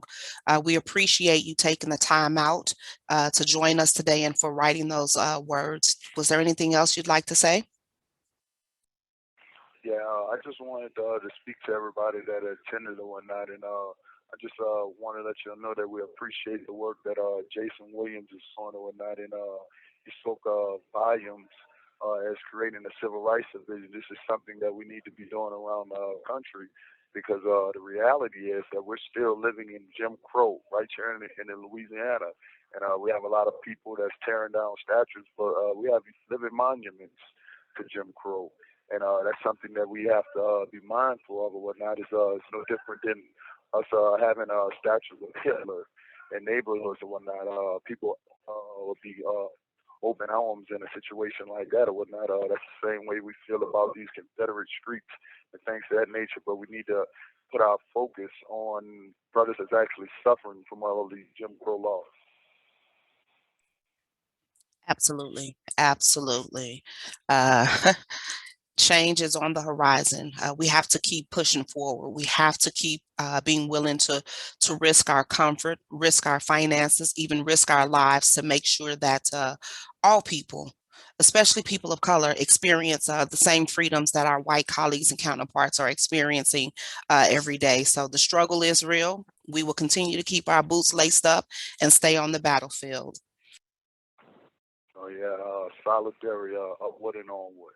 And I just wanted to say I appreciate the platform because, like I said, we're definitely making history. Being able to, because 10 years from now, a few years from now, we'll never have this opportunity. So the pandemic has given us opportunities that we never seen, where everybody has ability to stay still and have the ability to pay attention to things that really make this so-called country great again. Yeah, absolutely. Absolutely. I'm not sure how much time you have remaining. If there's anything else that you'd like to say, Celinda, we just got the name Calvin Coleman put in the chat. I did hear Calvin say it's Louisiana. Oh, perfect. We got the name, the address. If anyone wishes to write letters of support and solidarity for Calvin Coleman, please gather that information from the chat. Show Calvin some love. Support and solidarity matters both inside and out. And I just want to highlight that we have a T-shirt campaign, Living Monuments to Jim Crow, and basically all we asking the citizens to do out there is share, because it's a lot of times a lot of people feel powerless because they don't feel that they can impact things that's happening around the country. But social media has opened up doors that never been opened before. So if you can just take the contents that you heard today or whatnot, the petition, and just share, if you can just share it as many people as possible and encourage the person you share to do the same thing, that'd be appreciated. Absolutely. And if Celinda, you have information regarding that T-shirt campaign that you'd like to drop in the chat, that would be phenomenal.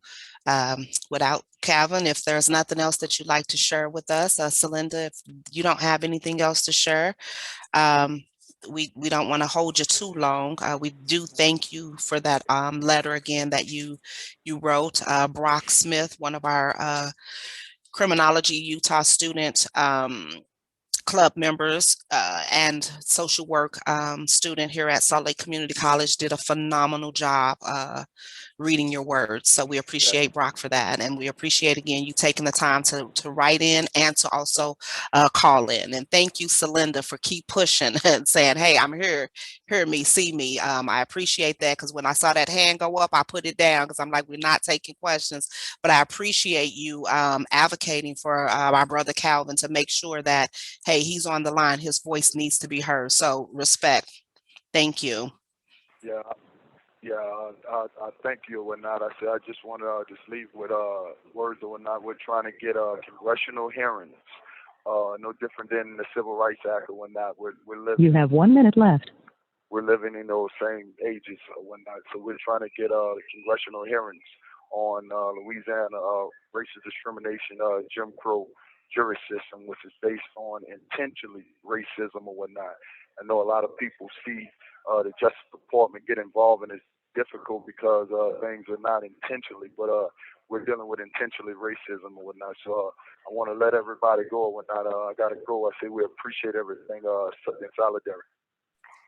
Appreciate it. One love. Stay safe, brother. The caller has hung up. Thank you all for your patience and for allowing Calvin to call in. Celinda, did you need to say anything, or did you have anything to say?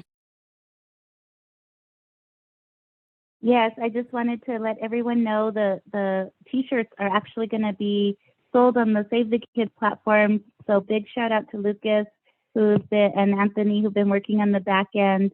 to provide a space for Louisiana prisoners and for the t-shirts. And so we're really excited. They should be available pretty soon. We're almost done with the logistical pieces, but we're really excited, and we're going to continue to keep on pushing for our prisoners in deep solidarity. Their freedom is our freedom, and ours is theirs. So we are not free. None of us are free until everybody's free. So thank you all for your important work and for this space at this conference. Amen. Real talk. Thank you for that. Stay safe, and we appreciate you calling in. We'll go ahead and turn the time back over to Lucas for his presentation, and I'll go ahead and drop the SaveTheKidsGroup.org website in the chat. Thanks, Lucas.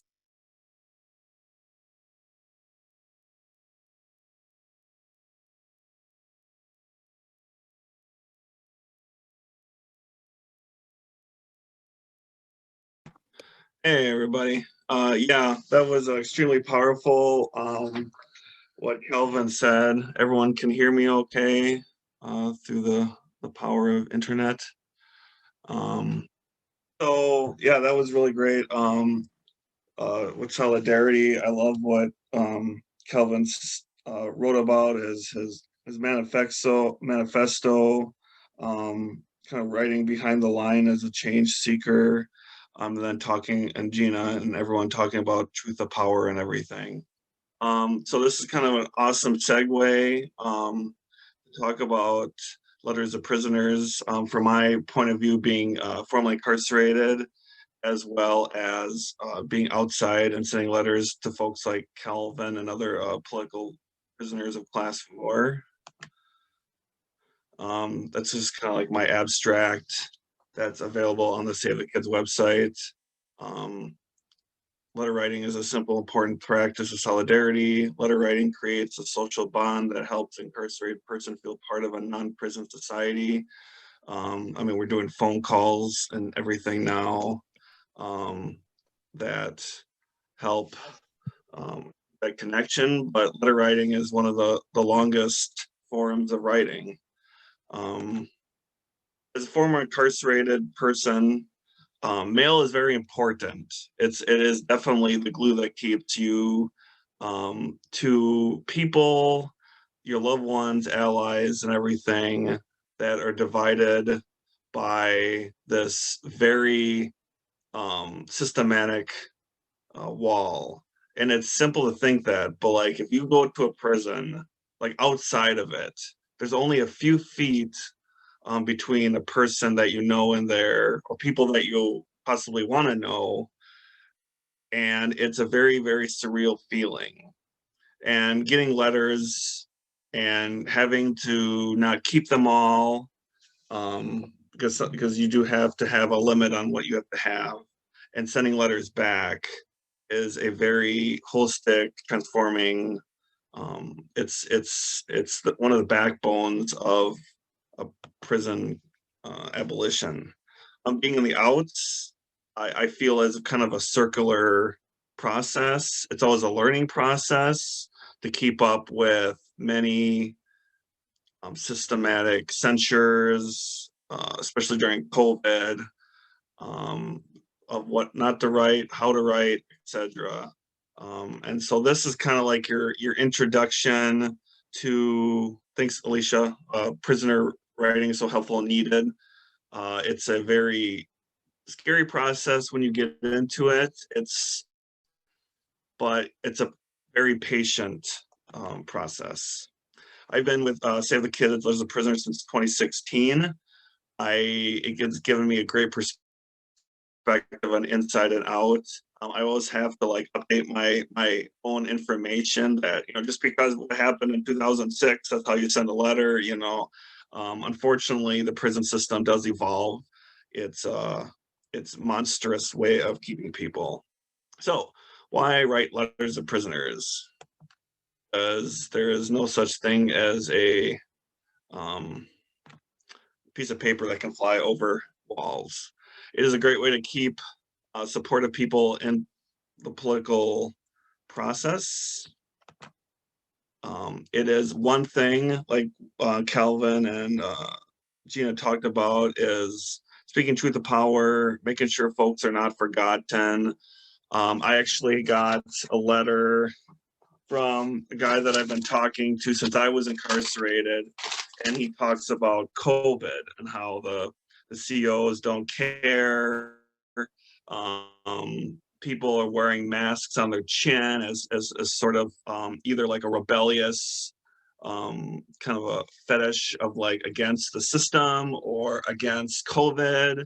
Definitely talks about, you know, the ideas of, you know, how everything works, like Kelvin said about the hand washing, or the person in Faribault talked about the hand washing and the limited of supplies and everything.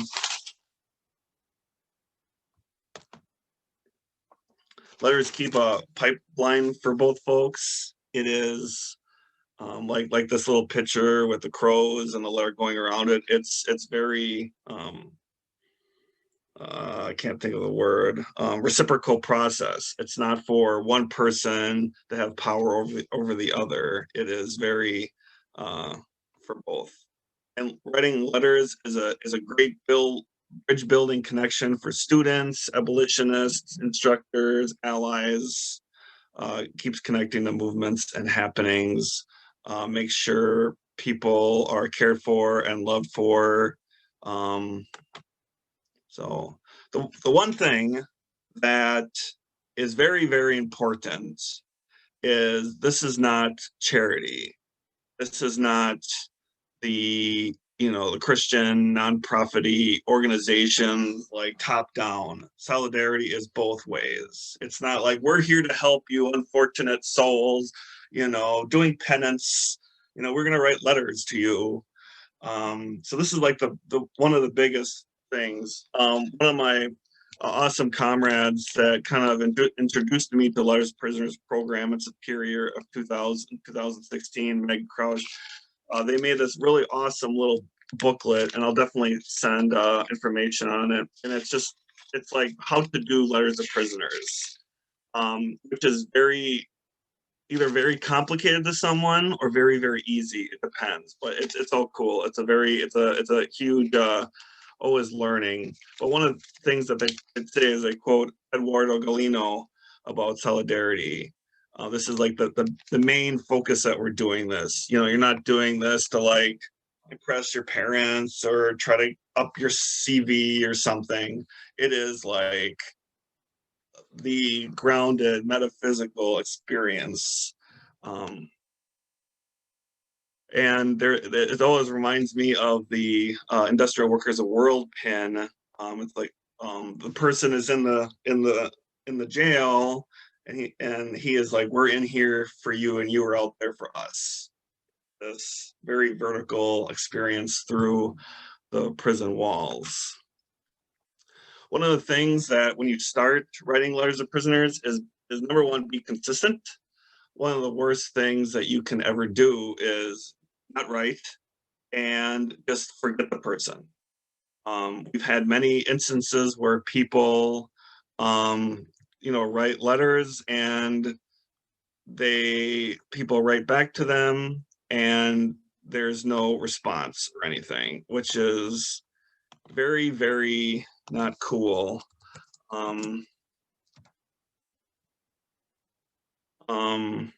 So you have to be a very consistent thing. Also, make sure you're upfront on if this is a romantic or if it's legal. Like the other day, I got a letter from someone in Wisconsin, and it says pen pals, and it discusses how I got this information from someone, and they want me to kind of hook them up with a female.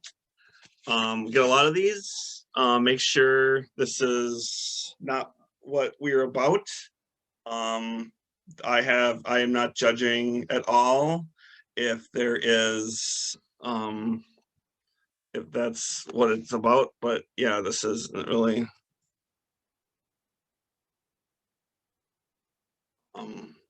Bridges appreciated. Also, avoid feeling intimidated.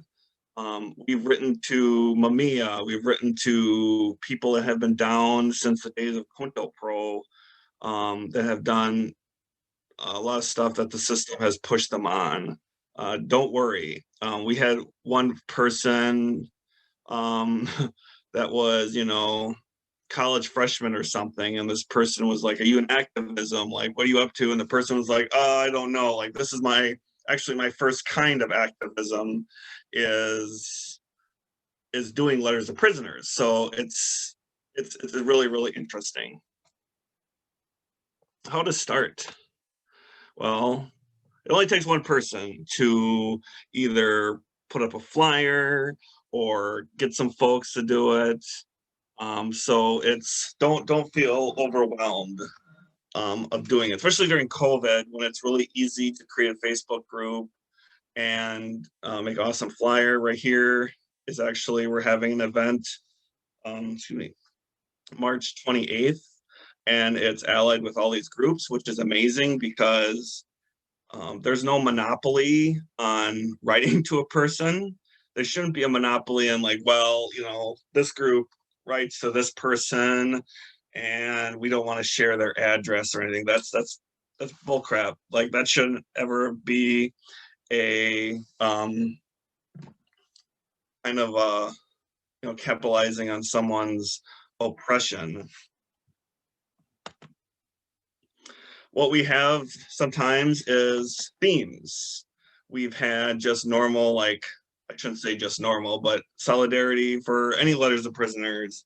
Sometimes we write international letters to prisoners, or Mother's Day, or last year around this time was the last letters to prisoners event I've been to in person, and we had an awesome Valentine's card writing day. We had folks from the local college very interested in it.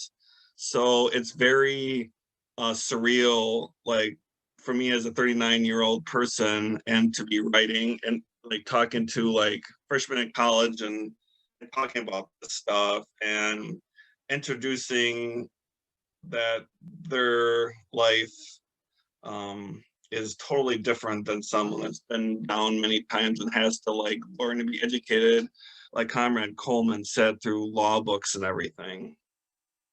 We've had, like, this month, we had an awesome event with Black and Pink for Valentine's letters to prisoners, or Black Liberation.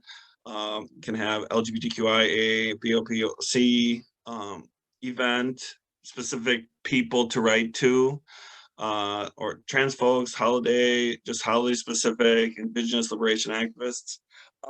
We have a lot of events when people are like, can we write kids in prison?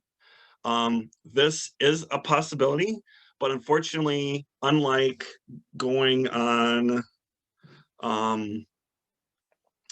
like the internet and finding anyone that's in prison, you can't find youth because of underage. The only reason that you can do this is know someone that knows someone. And sometimes that's pretty precarious. And also, United Front work is awesome. We do a lot of work with Black and Pink. We have another, our event coming up is URP.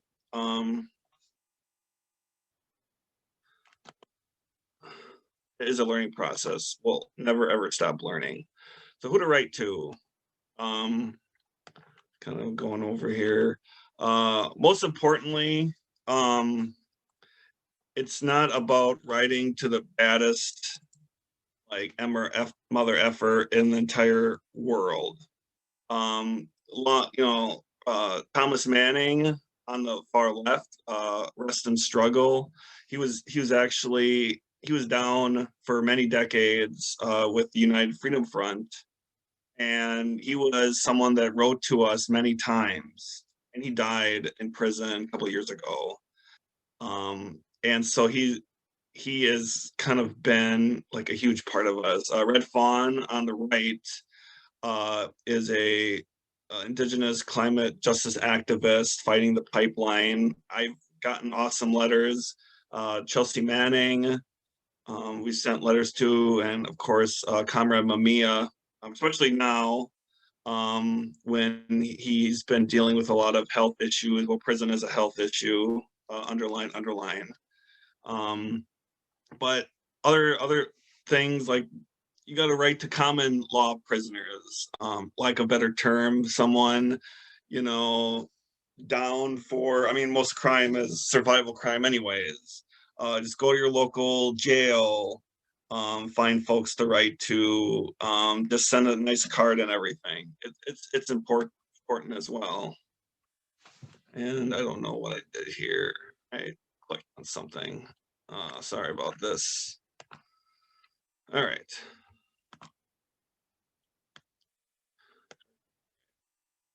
I don't know why the heck. Oh, that's right. I know what I'm doing here. All right. Hold on. All right. There we go. Writings from prisoners are the frontline experiences from.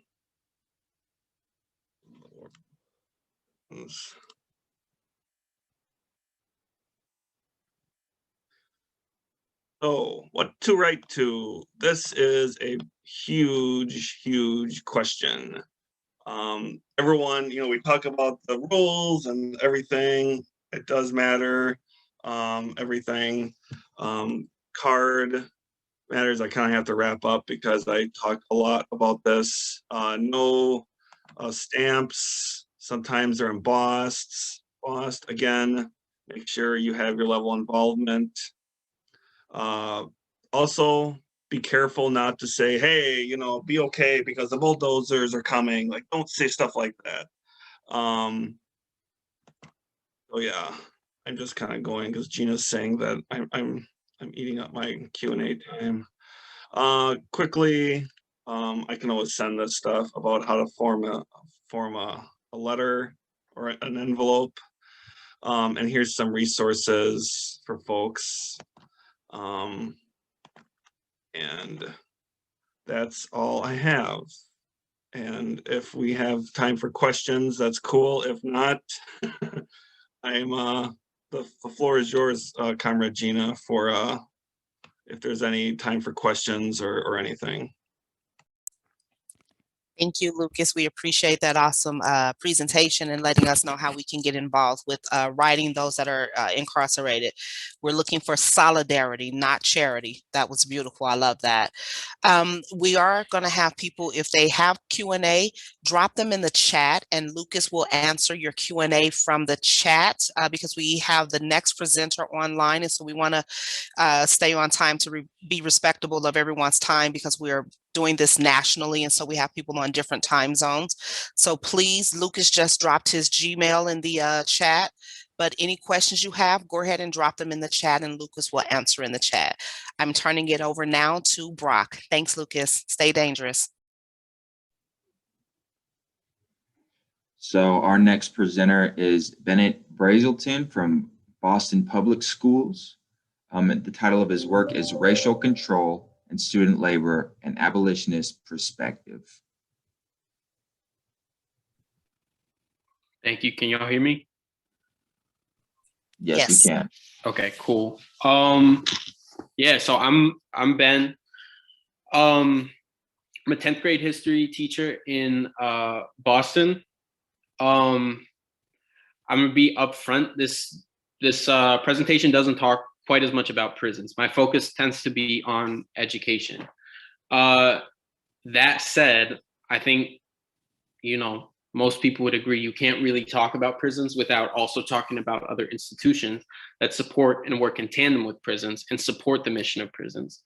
So my goal today is to talk about this, the educational system, and give a kind of abolitionist perspective. So I've got 3 goals, 3 things I want to lay out. I'm just going to get the screens just so I can see everything. Okay. The first thing is the ways in which schooling is organized around work. So this presentation is entitled Racial Control and Student Labor, right? So the first thing I'm going to talk about is how schools are organized, like I said, around work. The second thing is to talk about what this work means in a white supremacist and capitalist structure. And the third thing I want to talk about is what this framework, what looking at schooling in terms of work opens up in terms of resistance.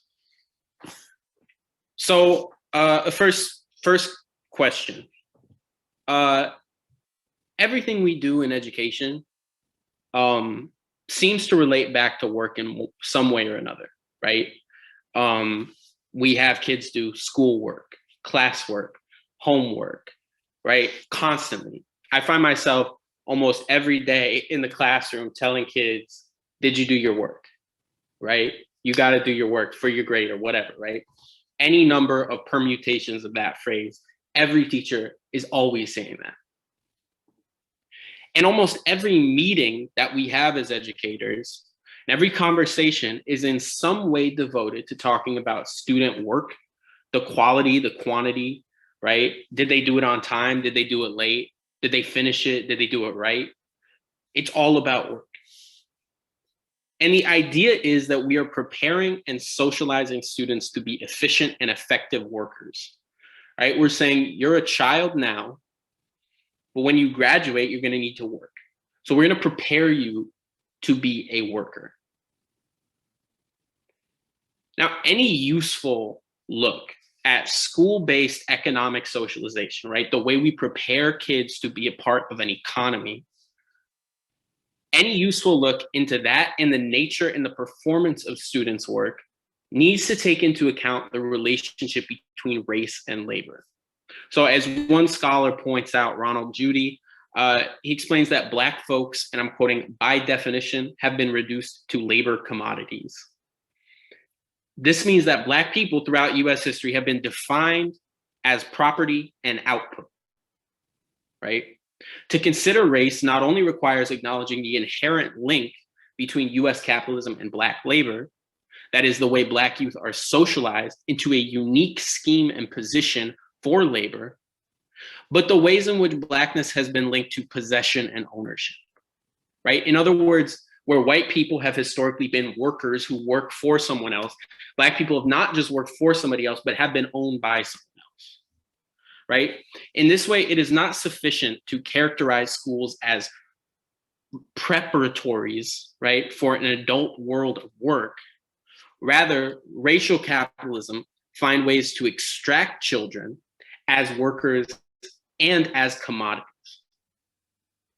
So we can think about this historically as early as Reconstruction, right after the abolition of slavery. And Black education during the period of emancipation and formal Reconstruction was a site of contestation. Formerly enslaved people began operating their own schools in places where, no real white communities had been, right? And these were referred to as native schools. These native schools, much to the surprise of Northern Northern philanthropists and politicians, actively resisted white intervention and control. And this is a quote from an educational historian. Although they appreciated Northern support, they resisted infringements that threatened to undermine their own initiative and self-reliance. But as these schools continued to fall under the control of the federal government and Northern philanthropists, the autonomy and cultural development of independent and Black operated schooling gave way to new modes of exploitation. The generosity of Northern industrialists meant the subsumption and therefore eradication of those fugitive educational spaces into a rubric of state-controlled schooling, which afforded various opportunities for the exploitation and containment of Black labor. As Damian Schneider writes, quote, in a very general sense, Northern industrialists did not want to disrupt the violent racial hierarchies that had long dominated the foundation of the United States. Rather, there was a desire to incorporate the racial order within the purview of a free labor market system. This led to, in many places, industrial schools, which taught manual but always menial labor, and attempted to educate Black freedmen about their position in a white supremacist government and economy. As Donald Spivey, a historian, writes, quote, in a sense, the schoolhouse was to replace the stability lost by the institution of slavery. So after slavery's ended, right, all of these people are advocating for education, but what they get are factory schools. The emphasis on efficiency and extraction, which unsurprisingly accompanied the expansion of northern US and European modes of industrialization, had larger consequences on the organization and conceptualization of schooling. And I'm quoting from a paper on classroom management. That's good. Compulsory schooling in the United States began in this same era of industrialization, compulsory being you're forced to attend by law. With schools set up like factories, including bells to signal class shift changes, dividing students into manageable groups based on age and subject matter, and the physical layout of school buildings modeled after the factories in which students were later expected to work. In this sense, the growth of wage capitalism merely elaborated new modes of socialization and exploitation to expand rather than supplant antebellum racial hierarchies. So schools, in other words, are not liberating Black people. They're reproducing the same conditions of domination that existed under chattel slavery. The educational policy of the Bureau of Indian Affairs operated to similar ends. As Sandy Grande writes, Indian education was never simply about the desire to civilize or even deculturalize a people, but rather from its very inception, it was a project designed to colonize Indian minds as a means of gaining access to Indian labor, land, and resources. This involved brutal procedures of compulsory schooling, kidnap, incarceration, forced labor, sexual, physical, and spiritual violation exercised upon indigenous youth. And while they were discussed as separate state actions, those being the industrial schools for Black people in the South and the industrial schools for Native Americans, while they were discussed as being separate, they were in fact motivated from the same policy basis. Schooling, as a federal and institutional practice, was a strategy of co-opting vulnerable youth with the intention of creating forced and enforced servitude under the guise of a drive to assimilate. So borrowing language from J.D.C. Atkins' 1887 annual report of the Commissioner of Indian Affairs, assimilationist policy was designed to convince colonial subjects of their status as non-citizen, non-human, and this is an incredible term that he uses, embryo citizens. Now the question becomes, what does this mean when labor is no longer valuable, right? Around the country, there's a drought of jobs, right? There's huge unemployment. Most manufacturing jobs are not even in the United States. They've been exported to other countries. William Darity Jr., who's a pretty famous economist, predicted in the 1980s that technological advancements would render Black workers a superfluous underclass. This class and its adjacent classes, then he argued, risk elimination from society as a whole. Understanding the economic socialization of Black and brown youth and the ways it benefits the managerial class means dealing with this antagonism. On the one hand, there's the direct exploitation of Black and brown people as labor. And on the other hand, there's the diminishing value of that labor, which leads to the emergence of industries of confinement and commodification, right? The idea being, if Black labor, like Darity suggested, if Black labor is no longer needed for the economy, then why would there be private prisons that exploit Black labor, right? So what we can see is that school is a site of work. It's fundamental to its operation. And historically, this work has been literal and physical. So the second thing I want to talk about is what this work means in a society, what it means today. So the transition from industrial capitalism into more nuanced forms of neoliberalism, like we have now, has induced shifts in the means and profits of student labor. The funding structure of schools is now largely determined by state assessments and metrics organized around student performance. And performance here is just a euphemism for work. This has now become largely deterministic of the salaries and job stability for teachers, administrators, and district officials. And though the material fruits of student labor are no longer visible, Like students are no longer working on farms in the same way that they would have been in the early 1900s.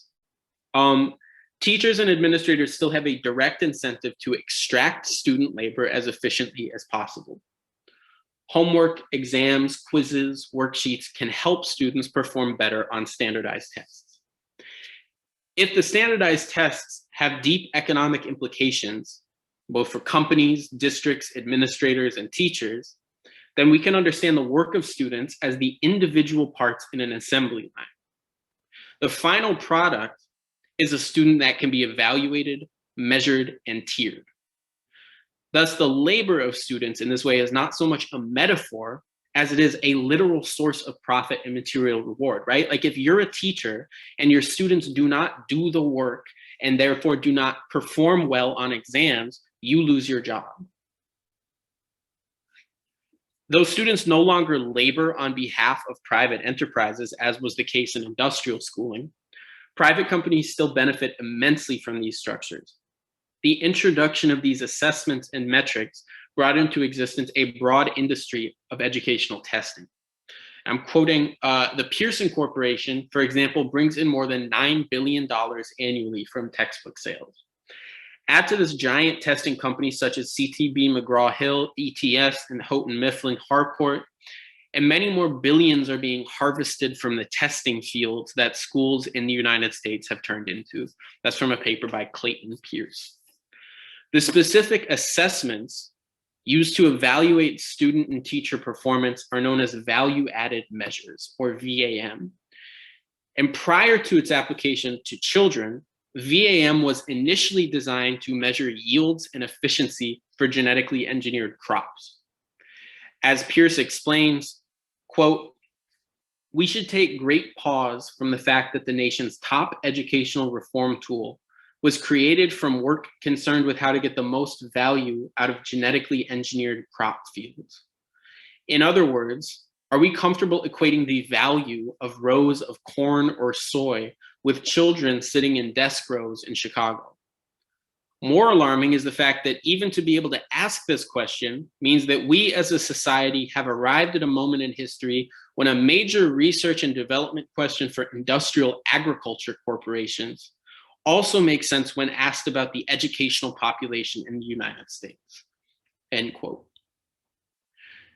So beyond direct profits for private companies and private kind of schools like charter schools, the labor of students is broadly conducive to the maintenance of racial capitalism.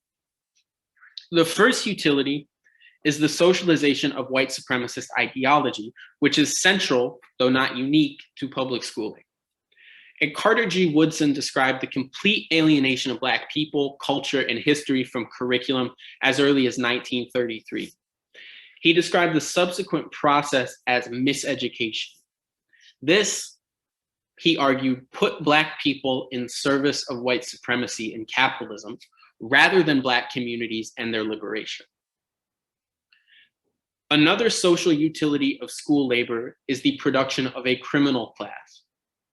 Both institutions, schools and prisons, through a myopic focus on labor, which is reframed as achievement and rehabilitation, respectively, have disinvested from the question of justice supposedly underwriting them both, right?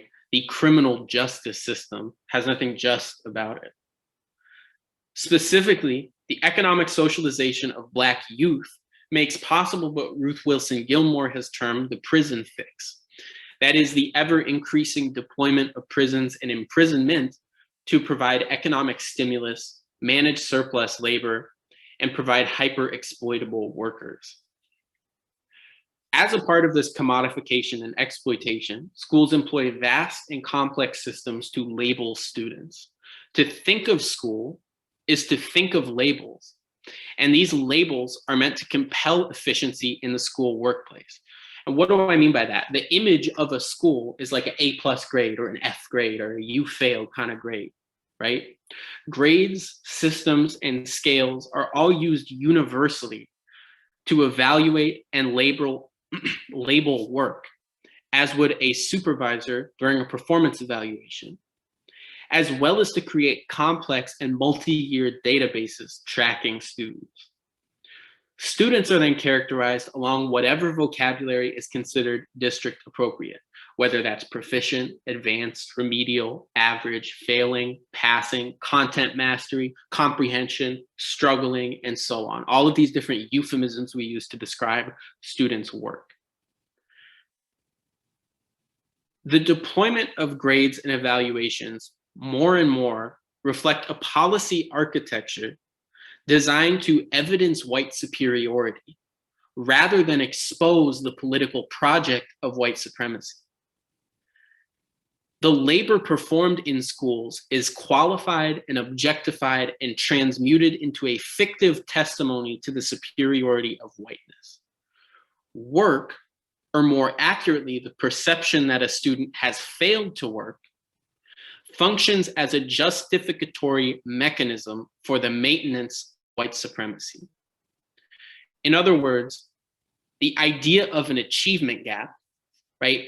Putting out tests that everybody knows are racially and culturally biased, what that does is it inevitably has a bias.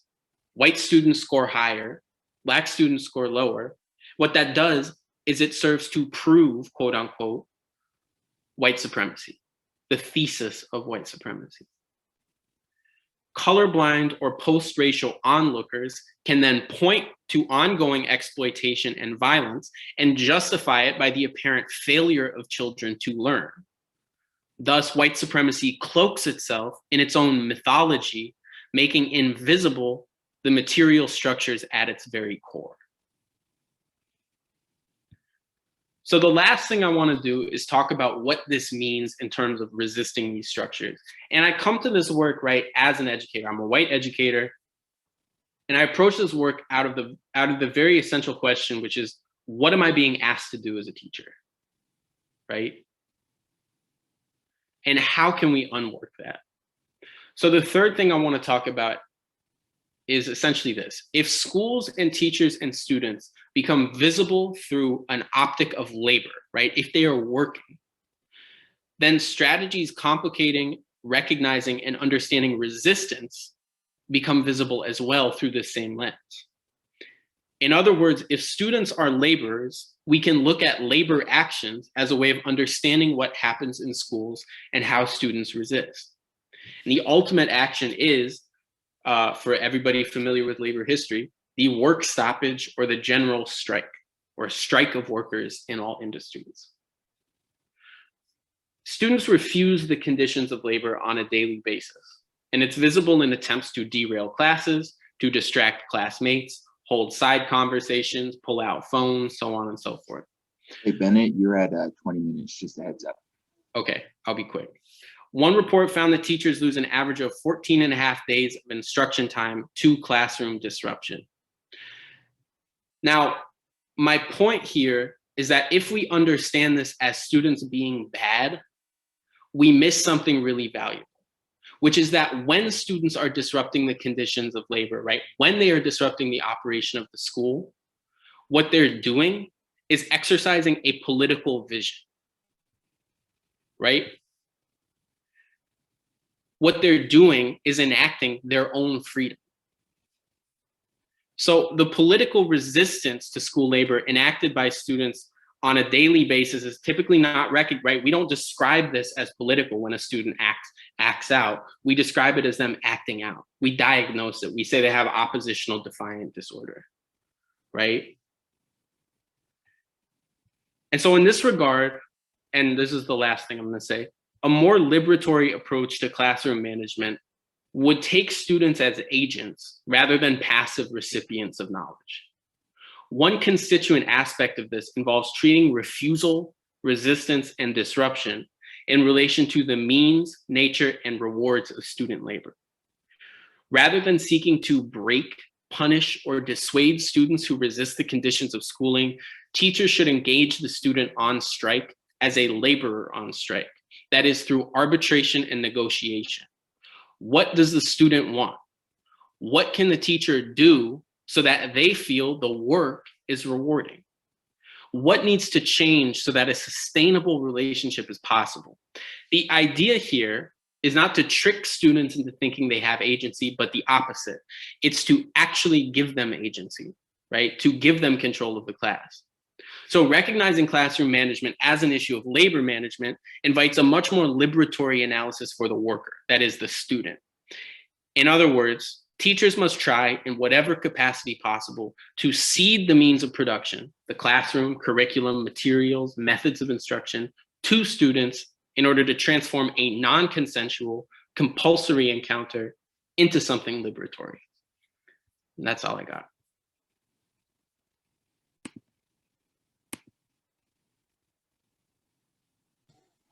All right, awesome. We still got about 8 minutes that you can do question and answers.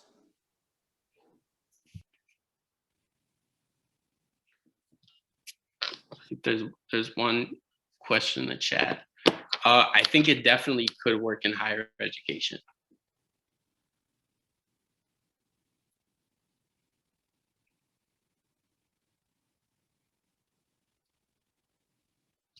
I don't know if people have any questions.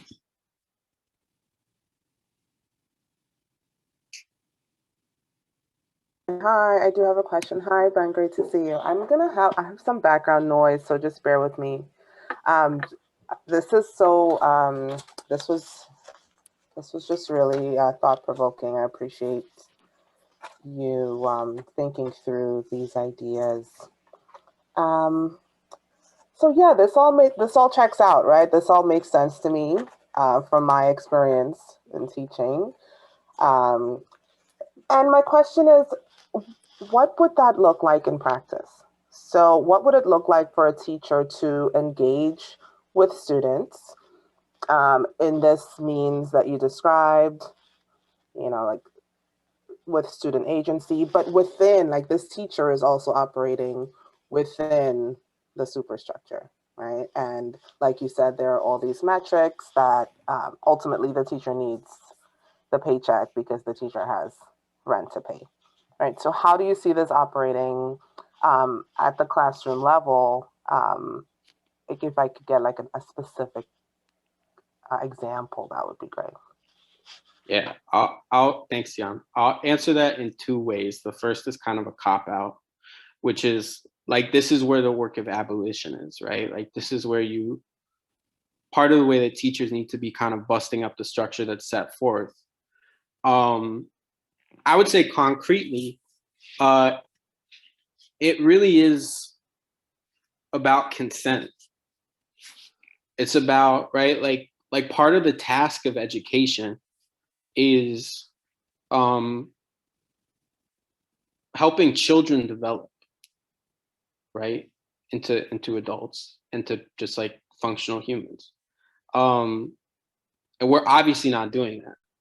The structure that we have is designed, like I was in a meeting the other week, like a week ago or two, and the teacher, we were getting in a big argument about the curriculum, and the teacher was saying that, well, at a certain point, the kids just need to learn to follow directions. And I'm like, phrase that another way. And what you're saying is that kids need to learn how to be obedient to you, right? So part of it is really just recognizing, like, when students are doing what they're doing and being kids, like they're doing that, they're being kids. Part of another part of it is constantly really like asking kids, like, what would make this valuable for you? And that's something that I think educators can do every day, is check in with students and ask them, like, is this meaningful to you? What would make it meaningful to you? You know, what do you want to do? What do you want to get out of this? And obviously that's not gonna fix everything, but I think it's a meaningful start. Does that answer the question? I appreciate the attempt. It was a difficult question. I don't think there's an answer to it. I'm just thinking about like when the refusal is just absolute. Like there's not like what I want is to be out of this class. What I want is to not be here. Like when that is the level of the refusal. I just wonder whether it is possible to negotiate on the terms that you offer within the confines of of neoliberalism. Yeah, I mean, I think that this is like the last presentation was from somebody who, you know, in their bio identified themselves as learning to read in prison, right? And I don't think anybody on this call would say that that's not a valuable person. So I think part of the challenge is, as educators, but also just as a society, we're so conditioned into thinking that people who don't have an education are valueless, or people who refuse certain kinds of prescriptive modes of thinking are valueless. And it's like, if a kid doesn't want to pass high school, they still have value as a human being, right? So part of me is just like, all right, that's your choice, you know? If a student wants to drop out, I'll encourage them not to, but I'll say, you know, if you drop out, you still have my number.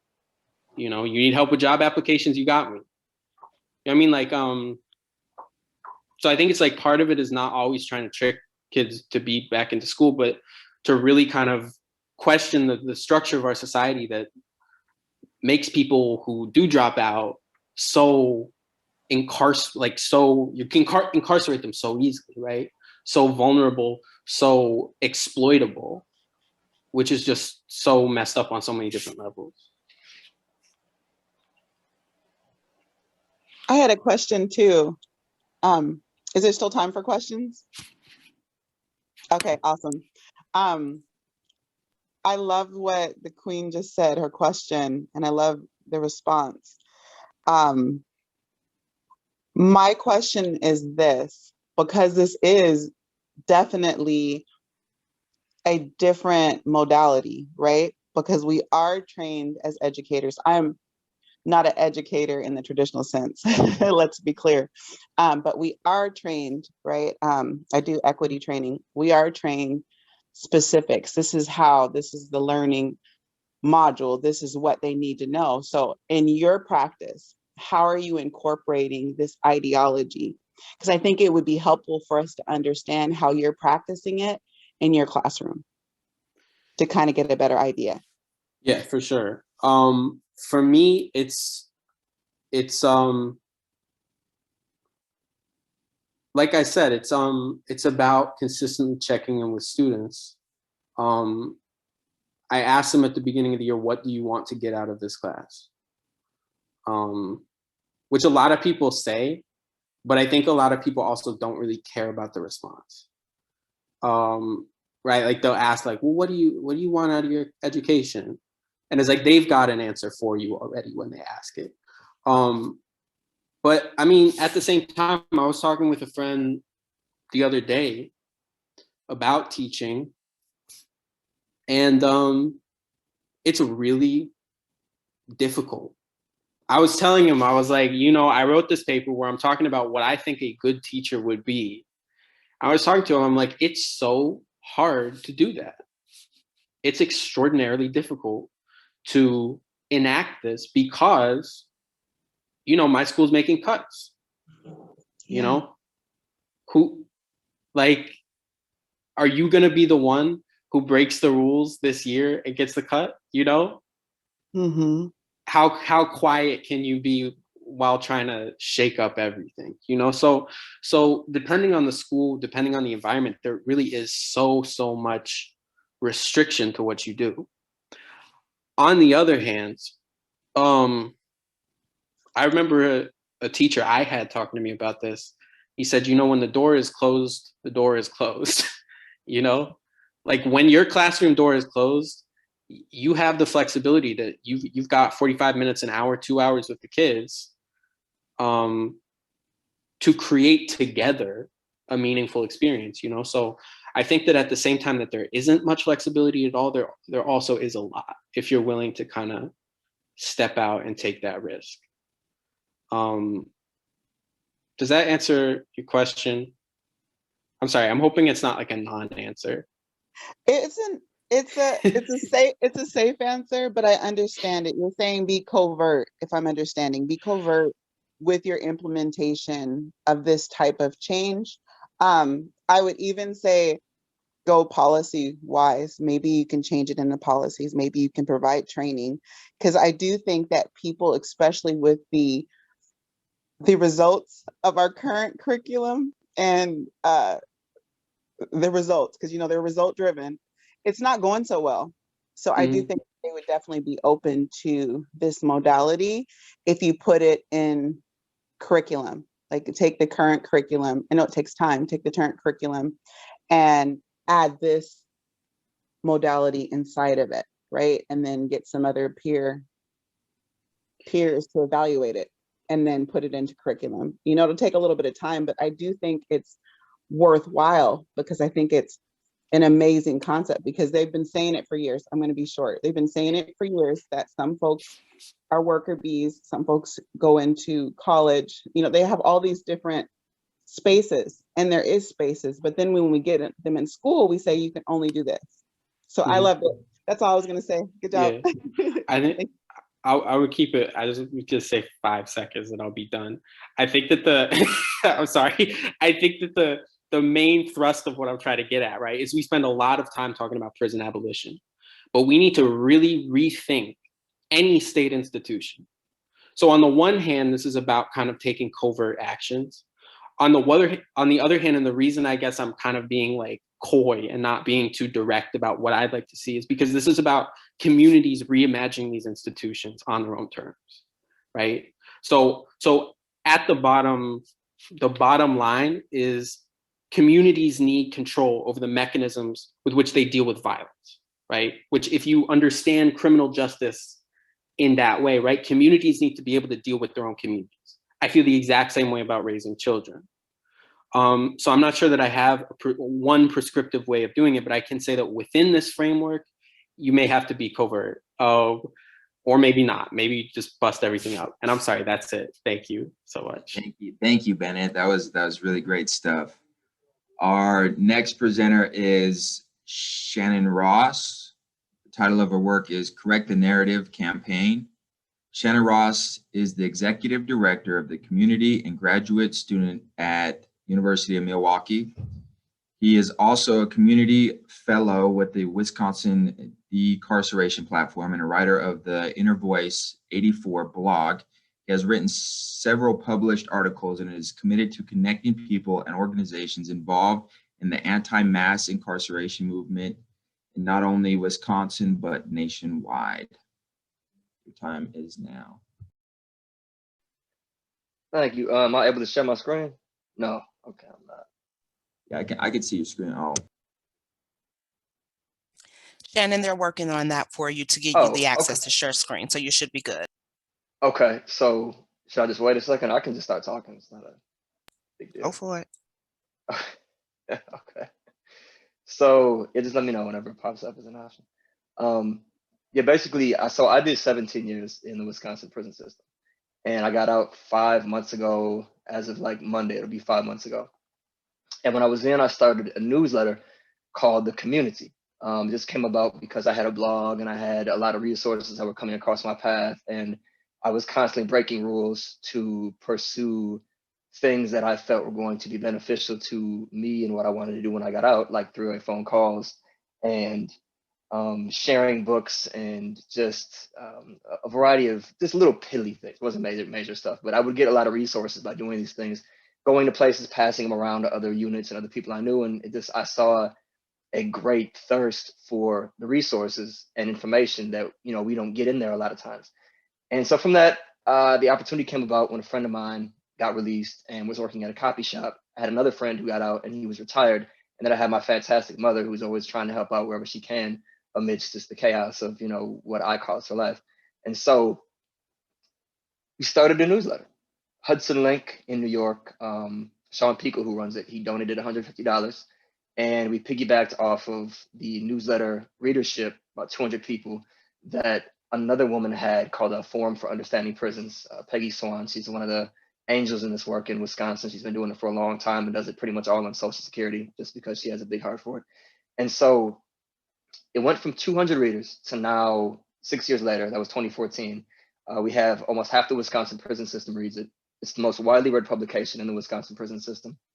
And I think there's no greater way to say that we actually have a connection with our readers than the DOC just yesterday said they're going to pay us to send out a COVID vaccine FAQ to everybody on our readership because they realize that we have a greater connection with the people that they have complete control over. It's ridiculous that that happened. I still can't, try to grasp the fact that the DOC is paying us to provide information to the people that they can get information to any second they want to. But it just kind of tells you, but they don't have a connection, and they don't even have control over their staff accurately, getting information to people in there. But we can address that.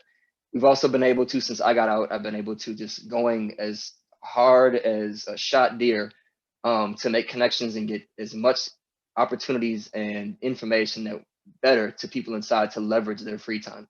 And that's really what it's all about. Is we call it, I call it pre-entry is the name that about a month ago I don't know why I came up with suddenly, but I like it. I'm enamored with it. I'm also kind of proud of myself, prouder of coming up with that term than a lot of other things, sadly. But the whole focus is to get people as prepared as possible by the time they hit the door. Because if they're not ready when they get to the reentry stage, you're already behind. You're catching up, they're catching up, they're trying to learn how to swim in a hurricane. And that's just not the way it should be. They should be as prepared as possible by the time they hit the door. And if there's anything they couldn't do, then they finish that part when they get released. And so working with the Urban Economic Development Association here, we are getting, and I just had another meeting today with a woman from the Women's Business Council. They are going to be putting together a financial health newsletter so we can get people all the banking information they need. There's a conglomerate, I don't know if I want to say conglomerate, but it's about 8 banks here. They're pretty large banks, not small city town banks.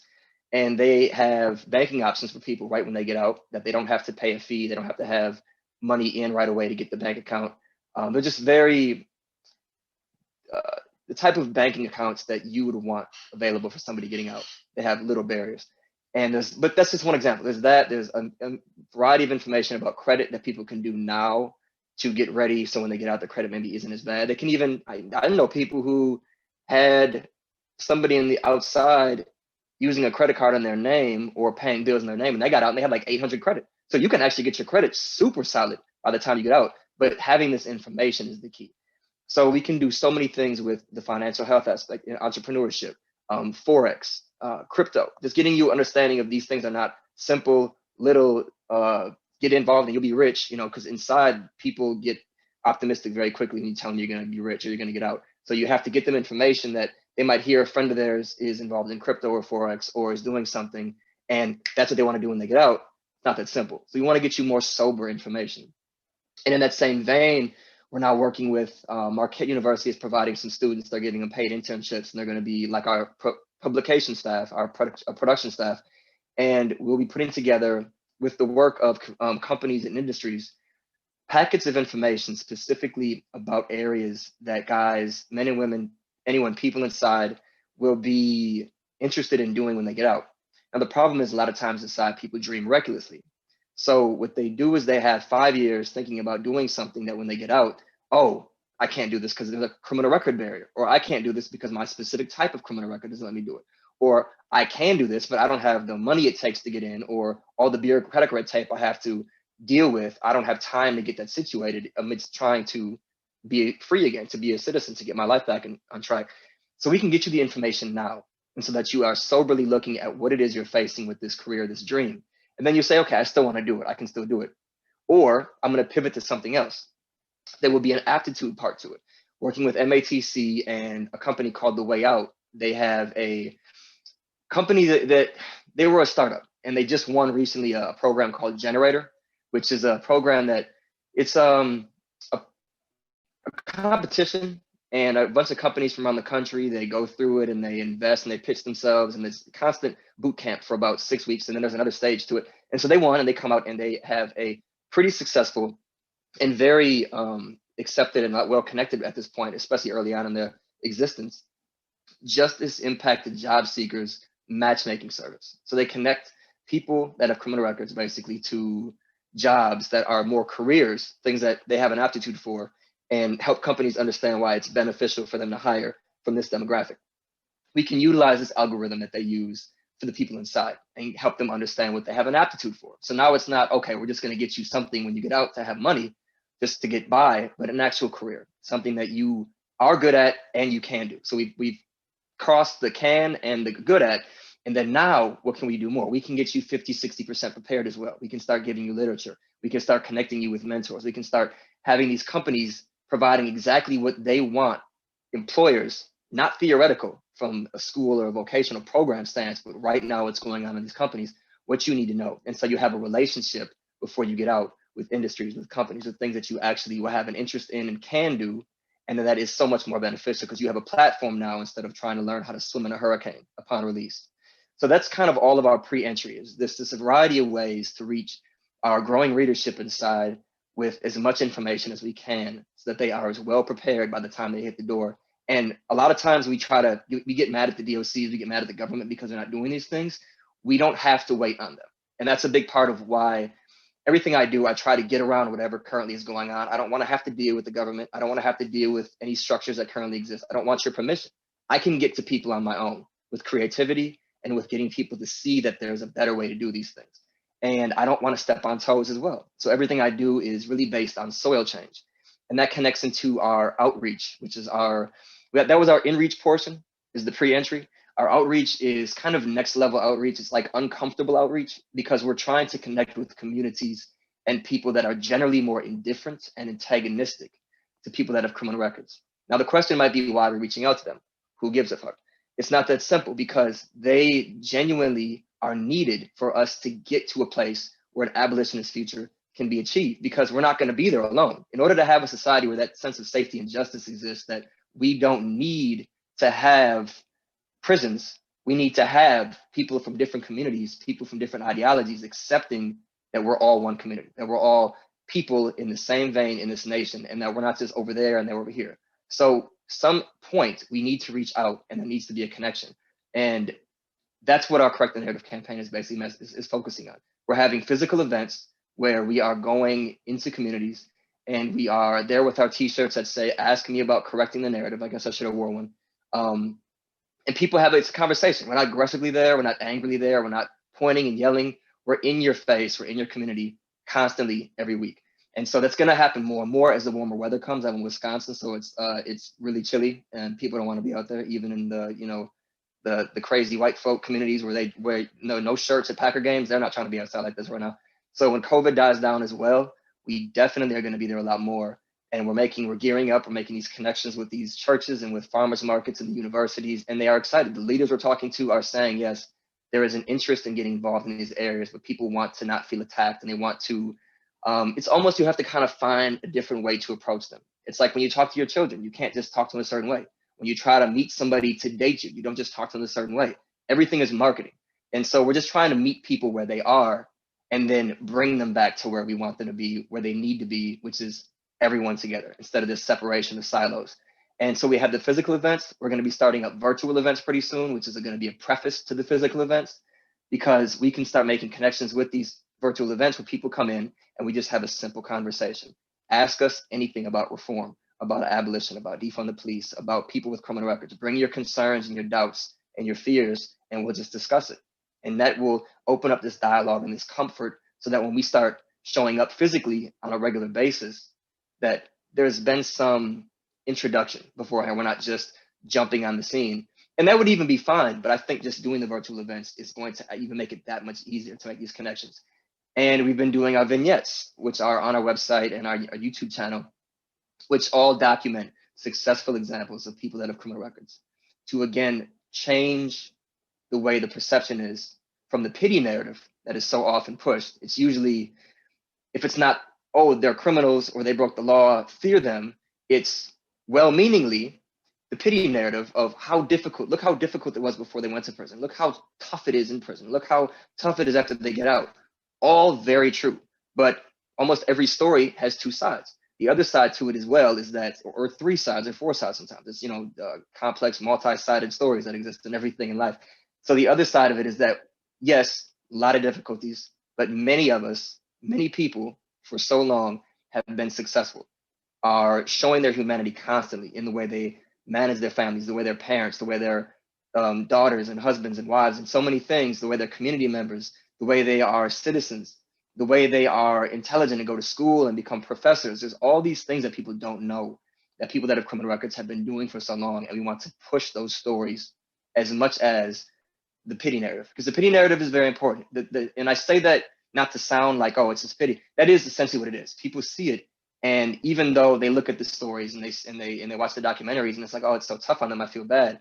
That still is a sense of fear, because when somebody pities you, they still don't want to invite you in their house as much. They still don't feel comfortable embracing you in their lives, because there's a sense of concern about, will you make good decisions? Do you have self-control? You know, can I trust you to make a decision because maybe you have an addiction issue?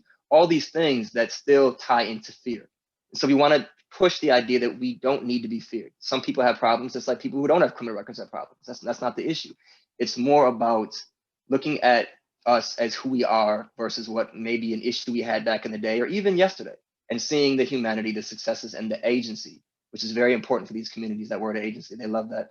And it's an important concept in general, but I know especially in more conservative communities where agency is a big term and a big concept, and just pushing that more will allow them to see us in a different light and to embrace things differently. And from that, we can present, as we're in the process of putting together right now, an evaluation to show at the end of it that, you know, how successful it was.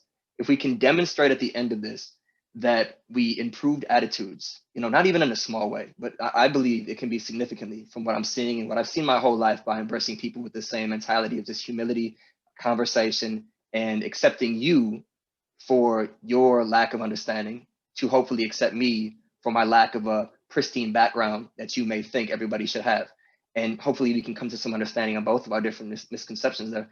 And from doing that, we can demonstrate that we changed attitudes and that we presenting actual efforts going on right now that people can get involved in. Because when we're talking to people, we don't want to just leave them with, okay, you know, we put some flowers in your heart, now you go back home. No, we put some flowers in your heart, and now we want them to bloom by you getting involved in this. There are all these things going on. What are you good at? What do you have an interest in? What do you have time for, money for? These are the things you can do with that right now, your resources. And so showing the change in attitude and showing that people from the specific community that we're going to be focusing on are helping out more with some of these organizations, that scales that. Because that's something that can be taken anywhere across the country to communities that, again, are stereotypically fighting issues of reform and abolition work and decarceration and having opposition to people with criminal records. This same model can go anywhere. And so that is the dream. That is what I think will happen. But even if not, our pre-entry efforts are always going to still be happening. We're still going to be getting people prepared. We're getting a lot of help and a lot of interest to jump on board with that. Again, the DOC, I mean, say no more. The freaking DOC is paying us to tell their people what's going on. So we are getting a lot of interest and a lot of people looking at that this is a better way to do things, to reach people before they hit the door, instead of just focusing always on reentry, and ideally changing a culture in the way we look at all this crap about these are individuals, these are people, these are not just prisoners, these are not just individuals or that you ignore until they come back to society. It's a holistic attitude that has to have from the very seconds that somebody does violate our values. And we're just trying to find as many ways as possible to prepare people to re-enter the society and prepare society to accept them when they come back. And ideally, in the end, do away with the whole damn thing. Because I don't want to have to do this anymore, because it shouldn't have to happen. So I don't know if anybody have any questions, but that's my presentation.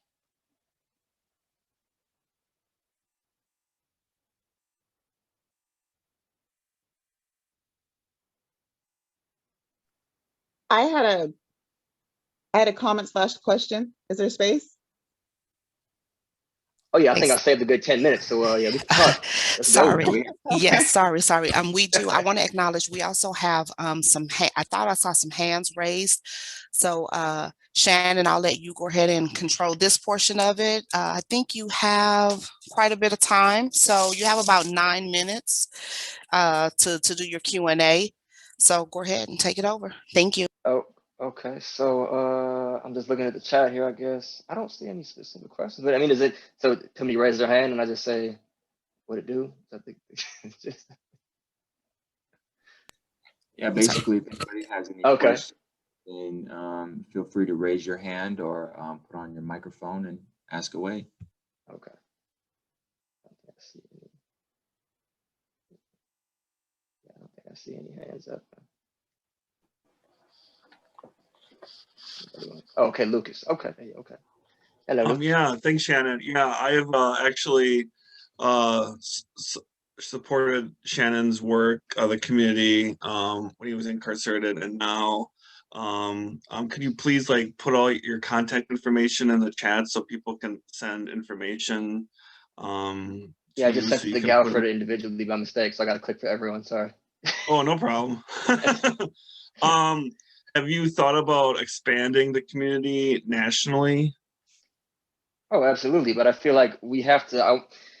That's a matter of resources, I think, right now. I'm busy enough right now being a graduate student and doing this and being a part of 2 councils and then a day of organizer for the Day of Empathy and Unlock Higher Ed. So that's the issue is if I could clone myself, that would be helpful. But right now I need to meet, more people who can take this work and this vision somewhere else to do that. And I think that's going to come in time, especially if we can show by the end of this summer or even maybe halfway through that we are succeeding in our goal.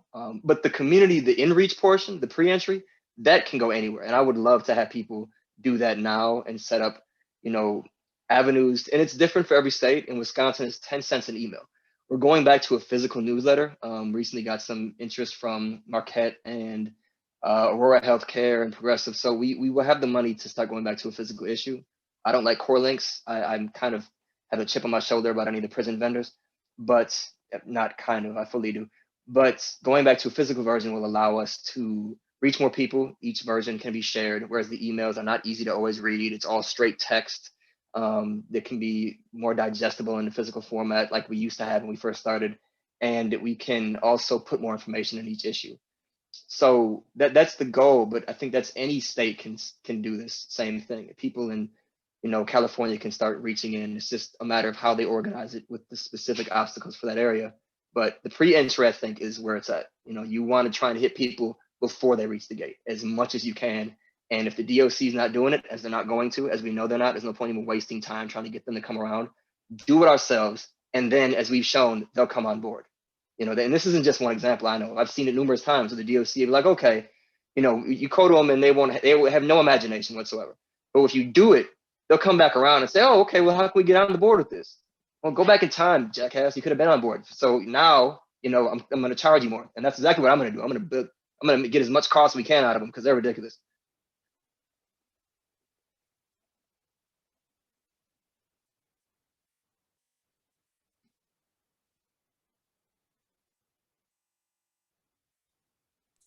Thank you. Do we have any other questions for Shannon?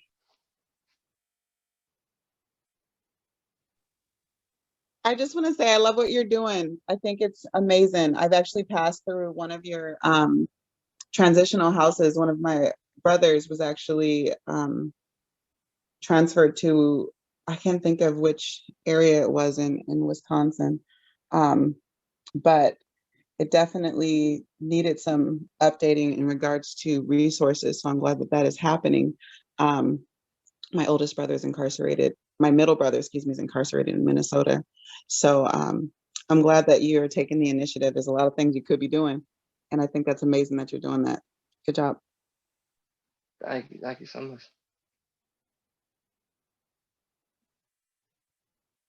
Any other questions? We have about 5 more minutes with Shannon. So any other questions, please raise your hand. Shannon, if there's something you want to share, tell us, what have you.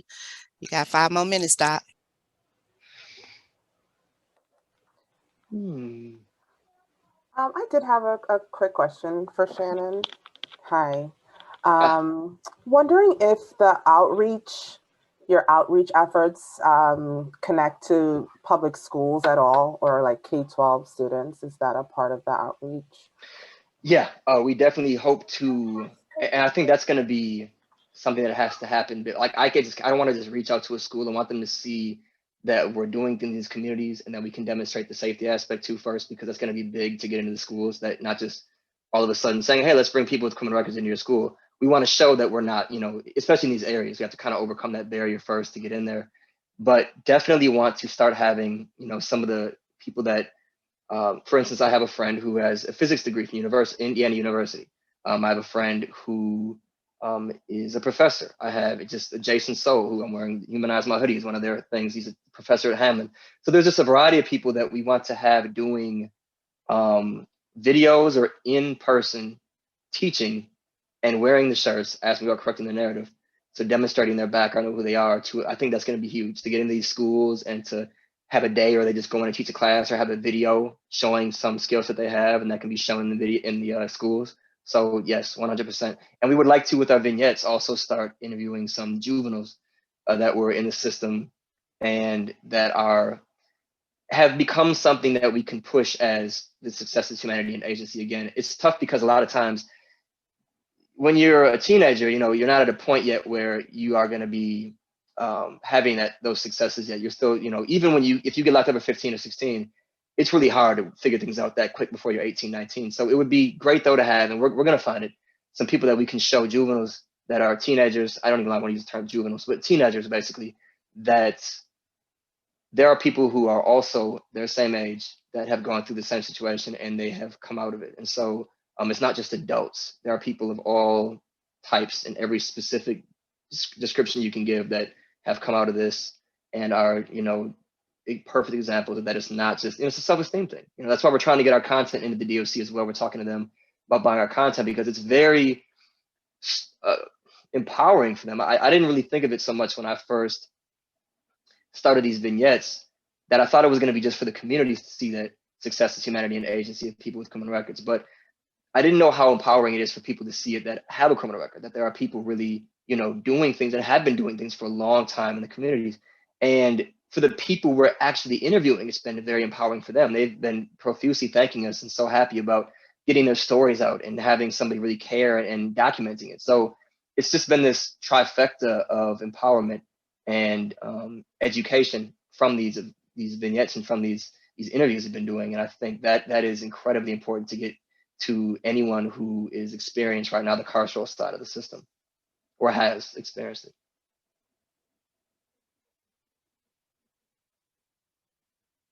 Sorry. Thank you for that. Thanks. I was also thinking when I mentioned K-12, I don't think I automatically imagined like physically being there, but I was thinking like at the level of teachers, like if like teachers could be able to talk about abolition in a way that it's not fear or pity based, like starting with that. Yes.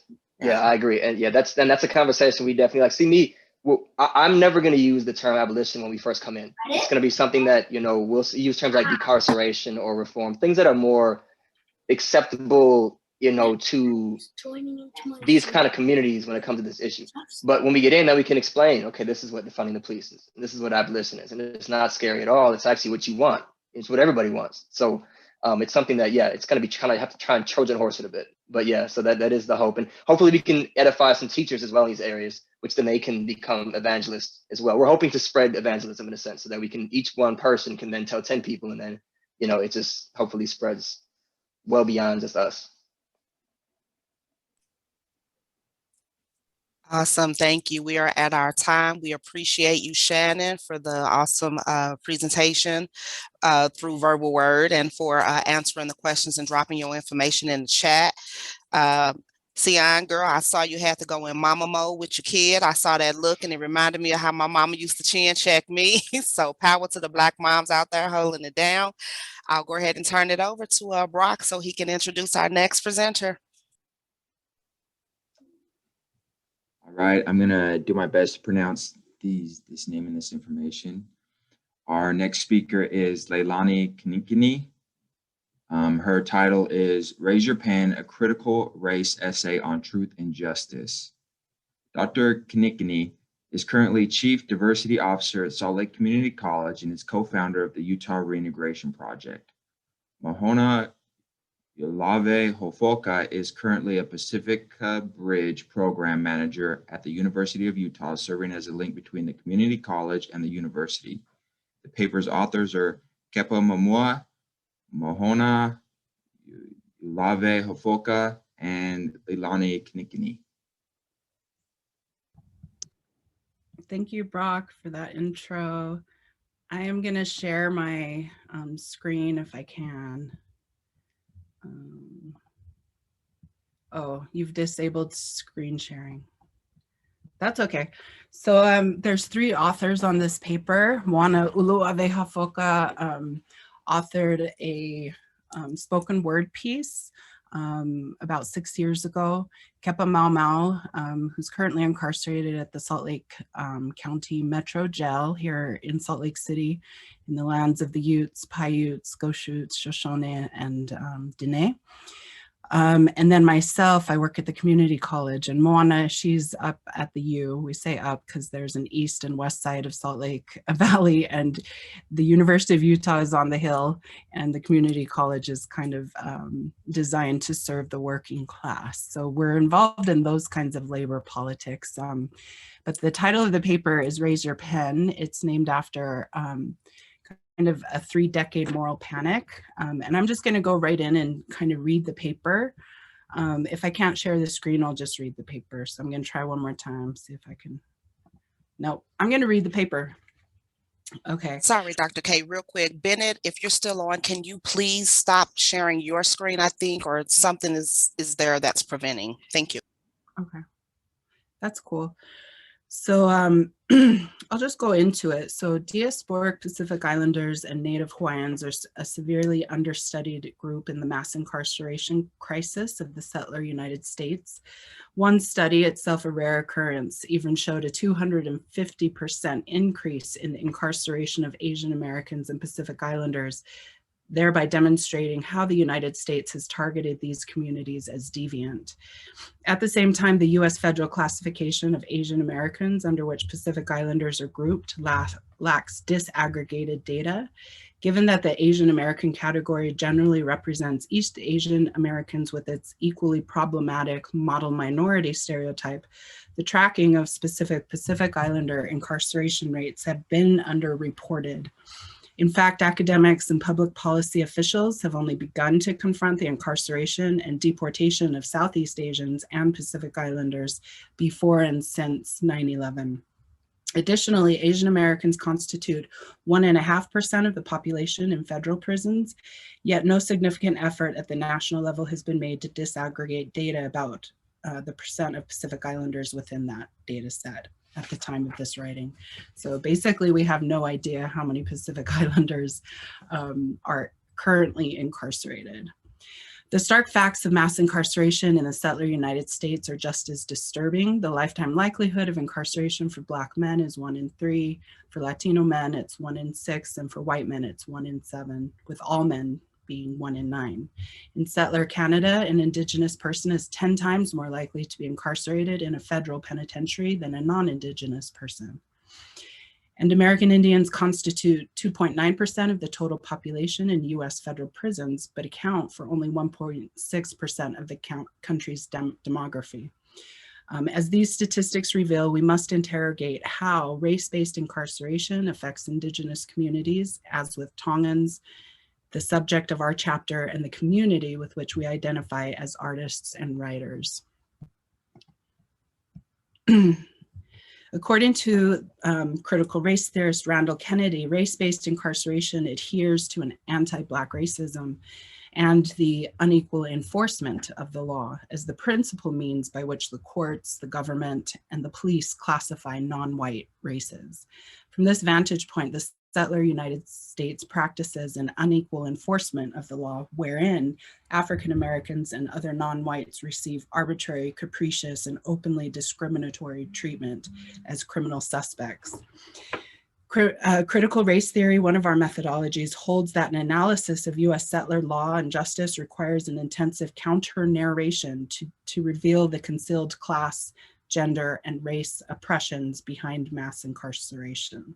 Derek Bell, another critical race theorist, similarly writes that in order to combat legal and political injustices, we should revolutionize society by the way of illustration, anecdote, allegory, and imagination. Given the high rates of Tongan incarceration in Utah, in particular, a colonial and racial process that renders Tongans as necropolitical subjects, we offer Tongan forms of storytelling that compassionately foreground their lives within and beyond the law. Indeed, every story has a soul, but many souls are required to give life to their stories. In our chapter, we represent 3 racial justice writers of Raise Your Pen, a grassroots coalition based in Salt Lake County. Raise Your Pen is a response to the judicial murder of Siale Maveni Angilao, a young Indigenous Tongan man who was gunned down by a federal marshal during the final trial that targeted a legal fiction called the Tongan Crip Gang. With our focus on the federal grand jury indictment and racketeering and conspiracy prosecution of 16 Tongan and Native Hawaiian young men in Salt Lake County, we therefore give life to the story of Siale Maveni Angilao and his extended family. We then identify and analyze the concealed dimensions of inequity, racism, and injustice in these trials and show how the court, housed in the land of the Indigenous Ute, charged these youth as members and associates of what the law describes as a gang or a continuing criminal enterprise. In these ways, we critically align critical race theory approaches with an ancient oceanic belief that regards the artist as the vehicle through whom the gods create. Tongan poetics refer to this artistry as faiva, literally meaning one's ability to create spatial dimensions. Tongan poetics also uses heliaki, or an indigenous kind of concealed discourse, in which one says one thing but means another. This Tongan cultural practice parallels the native Hawaiian poetics of Kaona, wherein a deep understanding of the native Hawaiian language can help one unpack its implied meanings in the genealogies and metaphors of chiefly and everyday speech. But unlike the law's concealed discourse that seeks to incarcerate Tongans and other non-white communities, Heliaki and Kaona reveal the hidden art, love, poetry, spirits, and even intentions of the speakers and the listeners. As master storyteller Emil Wolfgram writes, Tongan storytelling achieves an emotional climax in which the spirit of the presentation permits the audience to experience the unseen world. This is called asi, to behold the presence of the unseen. At its highest level, continues Wolfgram, Tongan art reflects the spiritual angst of the composition, an ideal acknowledged by such responses from the audience as malie faiva, go langi go tau, bravo, well done, the heavens are attained. Throughout this chapter, we utilize literary, visual, and life-writing forms of Tongan storytelling in our efforts to bring to life the incarcerated young Tongan men of Salt Lake City and the settler United States. For these reasons, we follow Wolfgram's depiction of Tongan storytelling dynamics, wherein audiences readily foo, clap with cupped hands, and beat to the meter of the story poem, and in reply to the traditional signal of tupa. We do so not only to memorialize our loved ones with poetry and protest, moreover, we also demonstrate the wider agentic powers of things unseen in the Tongan world, as illustrated by the saying, kele kele oku'u, literally the land bites.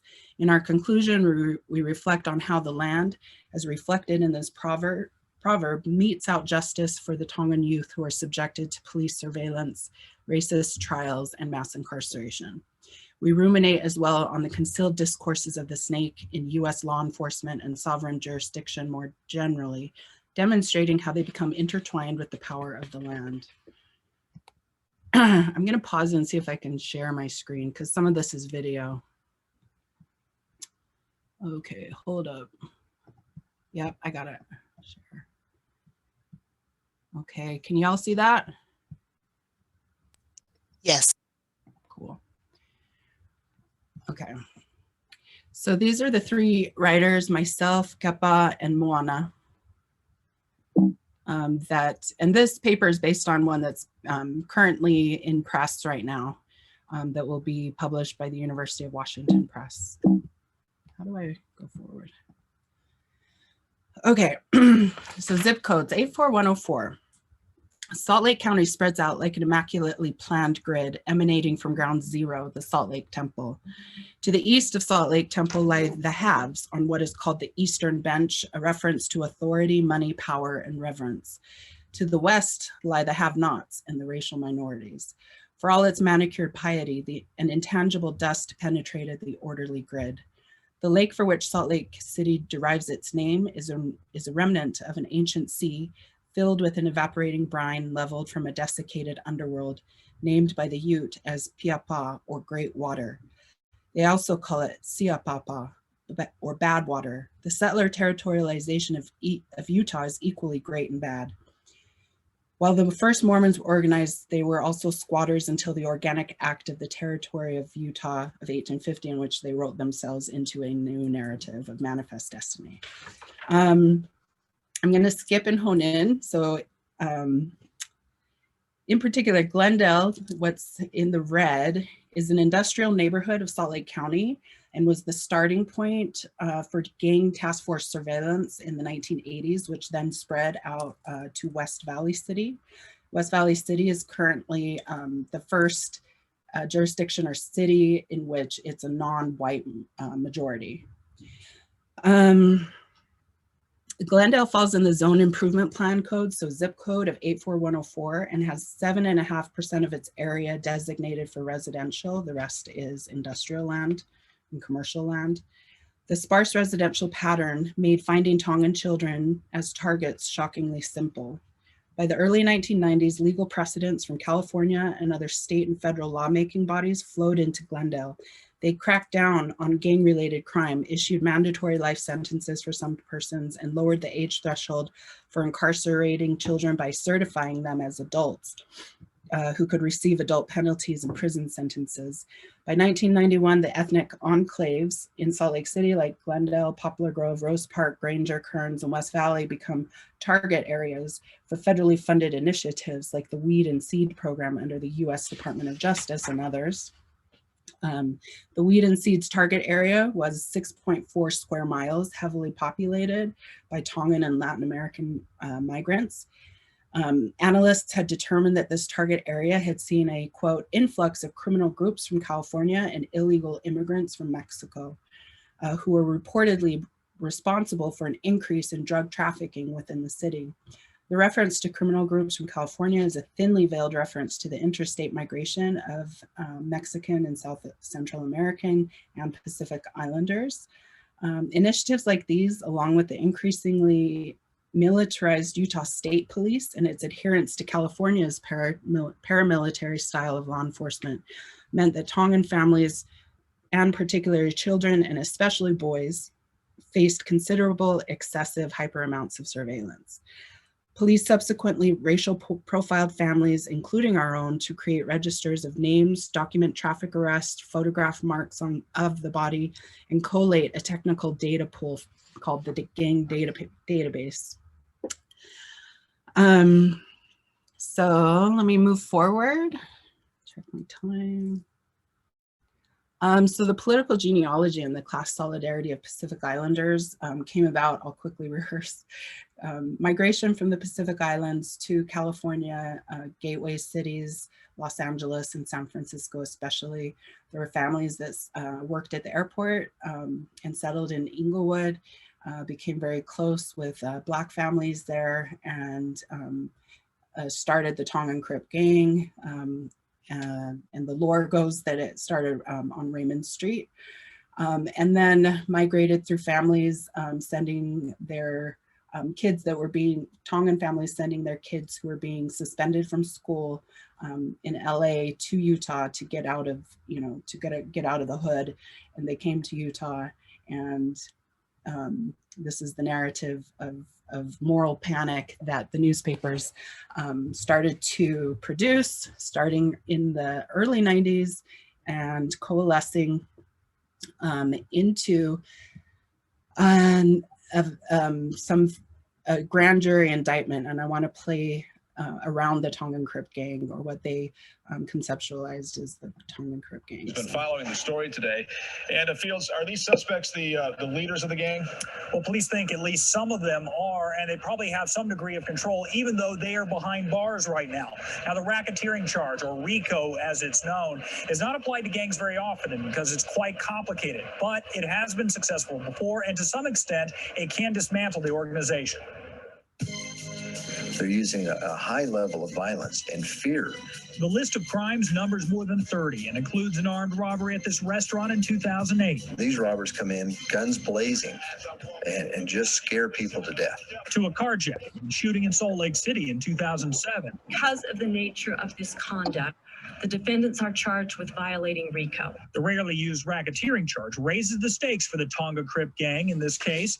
announced by federal prosecutors and local cops. And in fact, they're committing those crimes to further the gang or the gang lifestyle. The U.S. Attorney's Office has spent 2 years tying together carjacking, 7-Eleven robberies, and far more violent crime to prove TCG is not only a gang, but a criminal enterprise.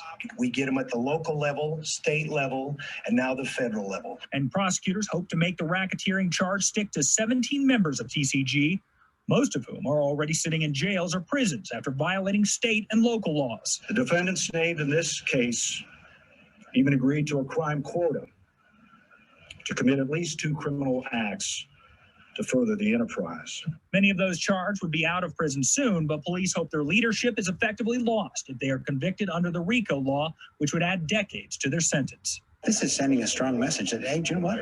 Yeah, we've dealt with TCG in Glendale for 20 years now, 20 plus years. And now we are effectively doing all we can to say no more.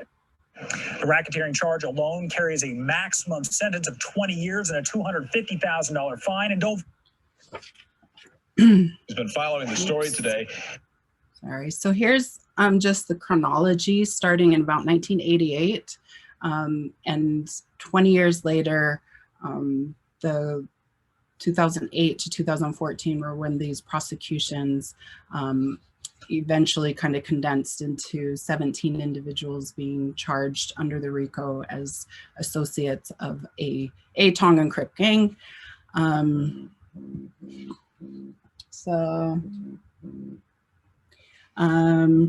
know I'm getting short on time, I'm sorry. So one of, sorry, my phone's going off. Sorry. One of the last alleged members to go on trial was Siale Angilao. This was the first day of his trial.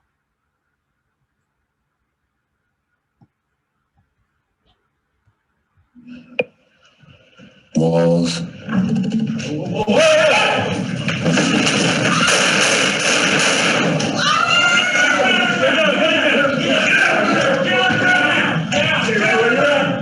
Drop the pen. Drop the pen out of your hand. Drop it out of your hand.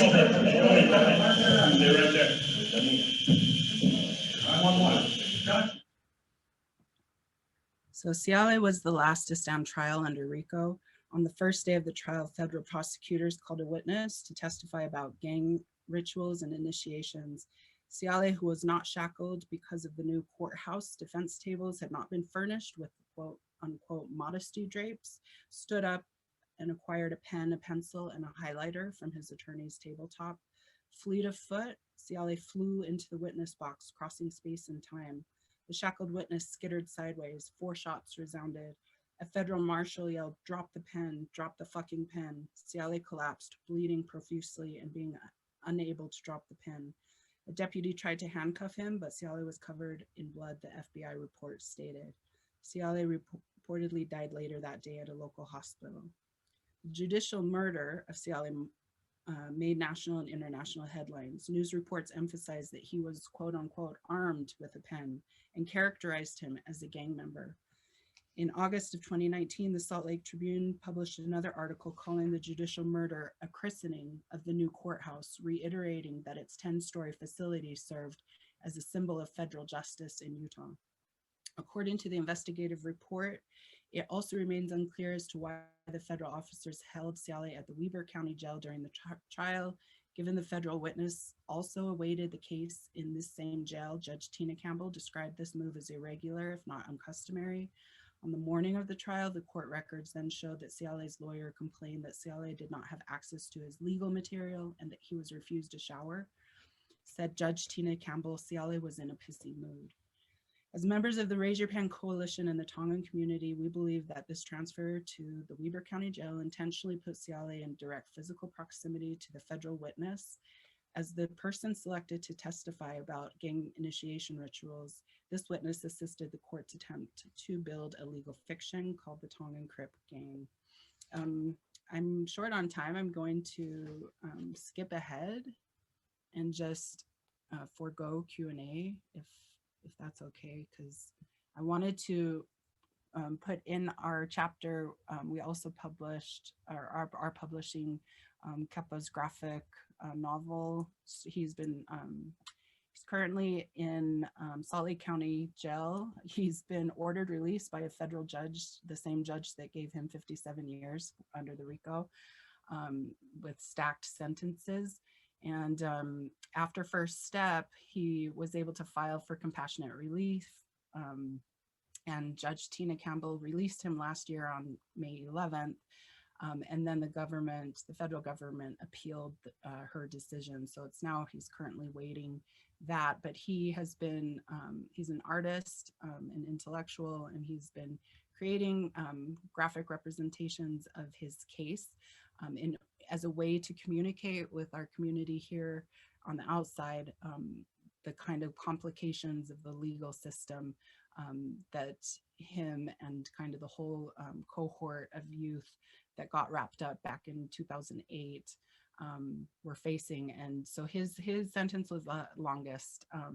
So this is actually available on the web. I can drop it in the chat box when I'm done, but it describes his legal proceedings. And then he just released this online, which is his part 2, Why Am I Still in Jail? Also known as To Be Continued. And so he has a lot of his stuff and some of the paper that we've developed in there. So this paper is dedicated to Filikisi Hafoka Jr. and Siale Maveni Angilao, 2 of the young men who were convicted in the RICO trials. And Filikisi passed away in a federal penitentiary in Virginia during a riot. And Siale was shot by a federal marshal in the court on his first day of the RICO trial. And they both passed away. So this is dedicated to them.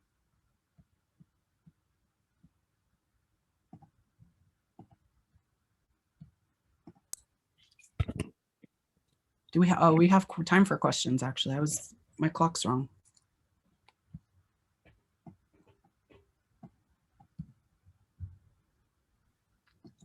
Please feel free to ask Dr. Kini questions regarding the presentation. You can either raise your hand, turn your camera and your mic on, or drop them in the chat.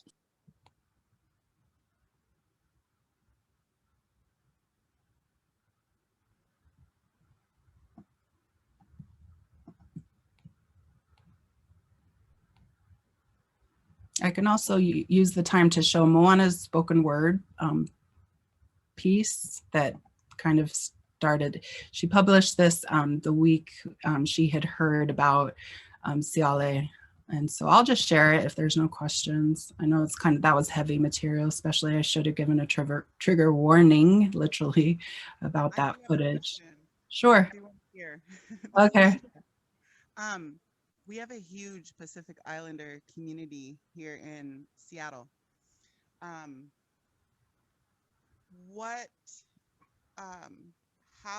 can we connect them to you? Because we don't have a support system for them here at all. And and that's not uncommon. That's not uncommon. Yeah. You can connect them with our Thursday meetups on Zoom with URP, Utah Reintegration, because that's open to anybody, nationally, hey, internationally, anybody who can call in on Zoom. I can get you, maybe we can work on kind of getting you like the flyers so that you can pump it out through your social media. I would love that, because we have a huge incarceration for Pacific Islanders here. And it's. Oh, you got muted, Alicia. Spoke on this. I was just saddened but happy, because people have to know this is happening in their communities. Otherwise, they don't. You know what I mean? They won't spread the word. They won't show up, and they won't advocate. So thank you.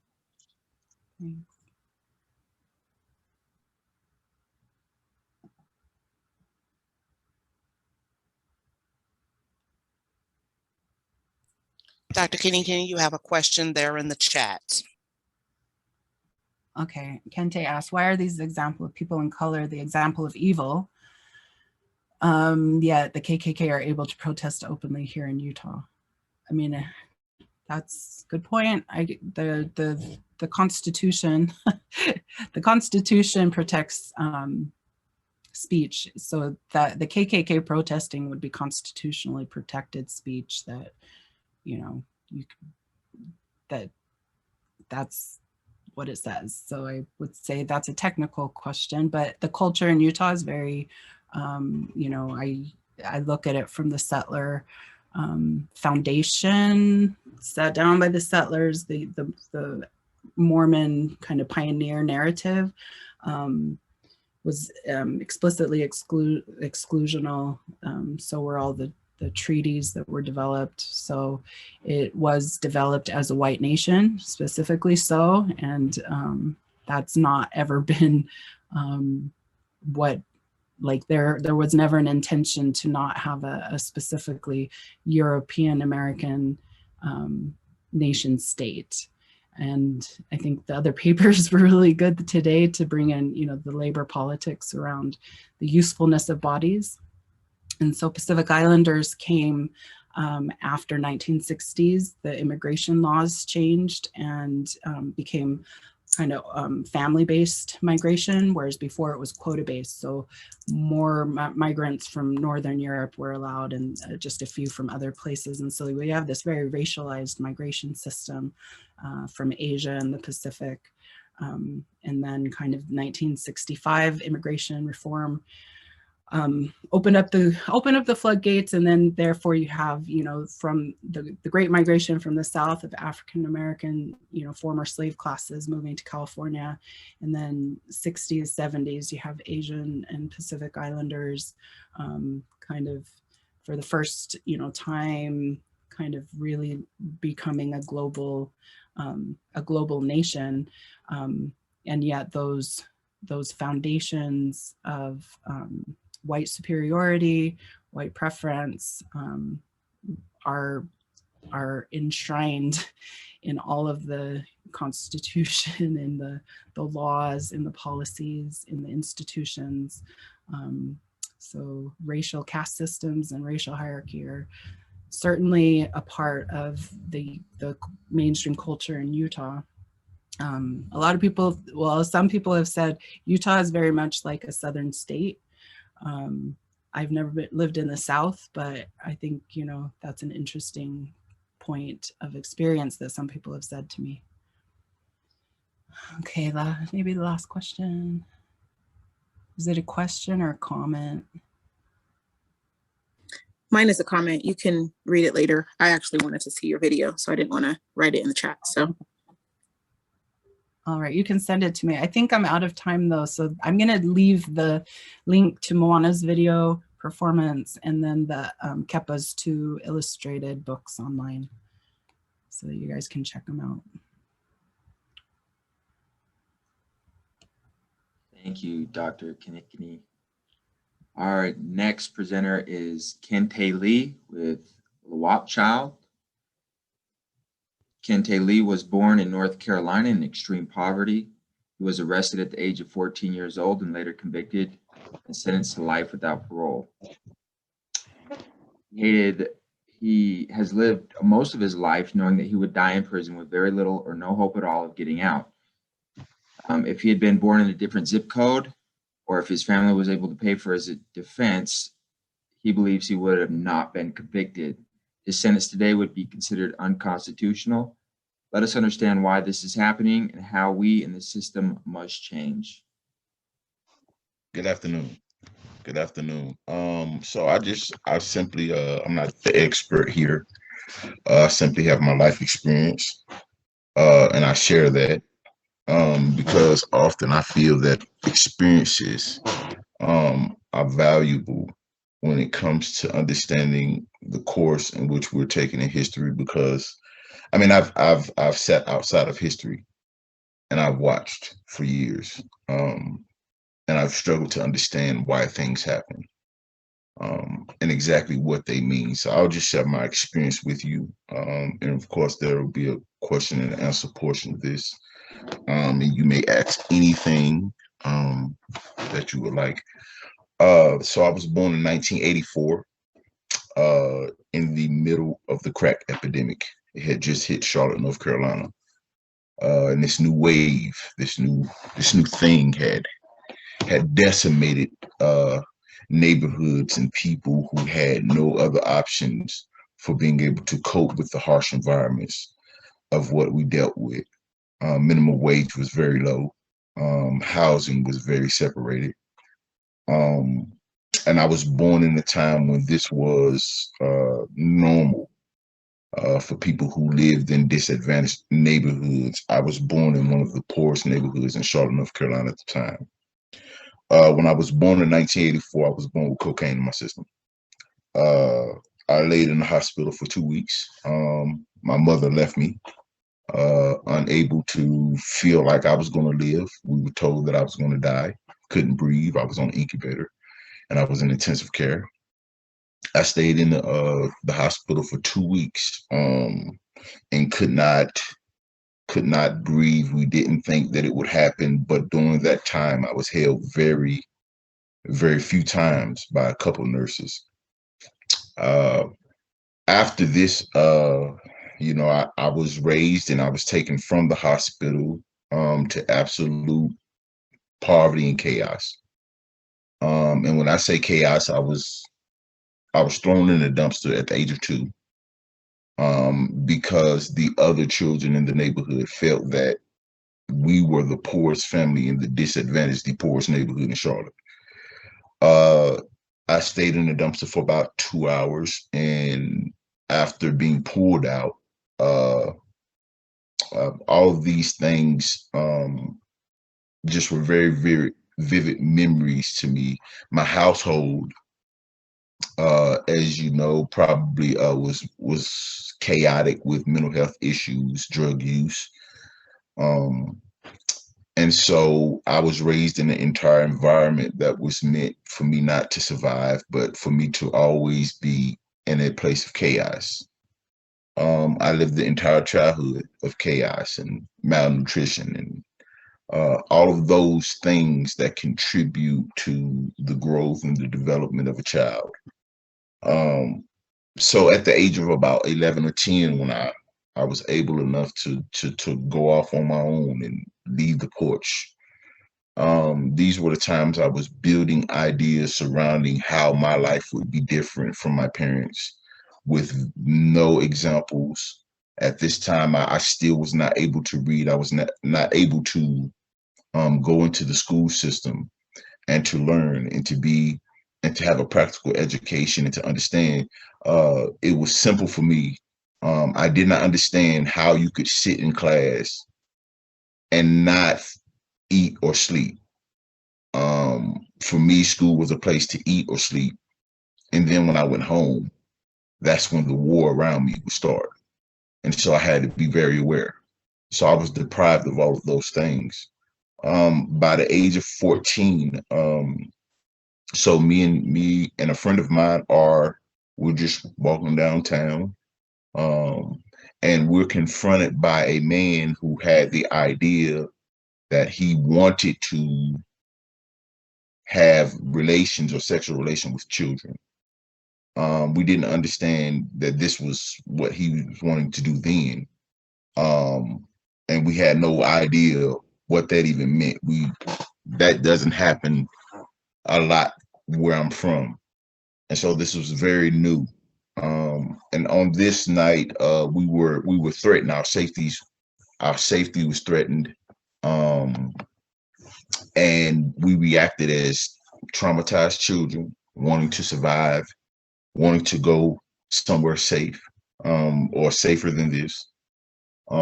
As a consequence of that, the rhetoric of the time, which was not based on science, it was just based on the rhetorics. Like, you know, they said crime and punishment, you do the time.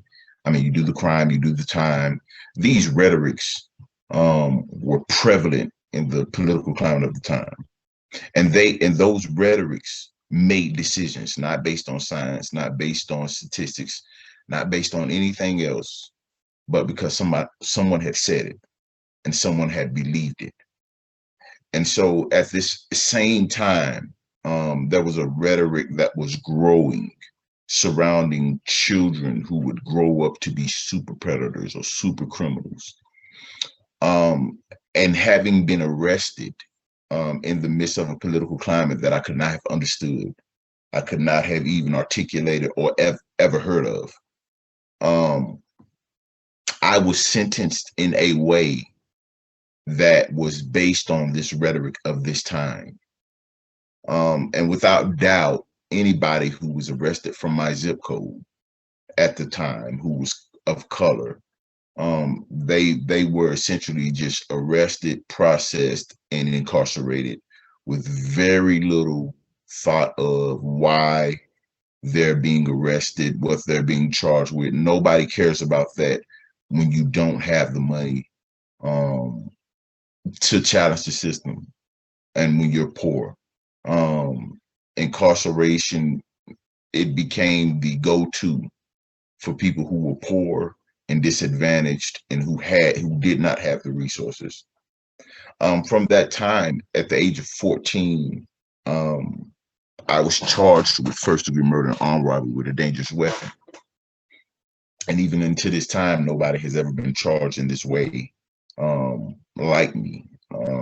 I found it very, very odd that although I would see people arrested over and over again for charges that looked similar to mine, I never saw anybody with a different color of skin who had the same charges and the same sentence as me. And to this day, there's not an example of somebody who had went through that or who had fell into that rhetoric. And so I share my story because of this. When I was arrested, I learned to read in prison. So I was arrested without knowing how to read. I was read my rights without knowing how to read or even process or articulate the Miranda rights. I was sent through trials and I was investigated without knowing how these things, how the people go to school and they're trained for this. They're trained to get confessions. They used all of the classic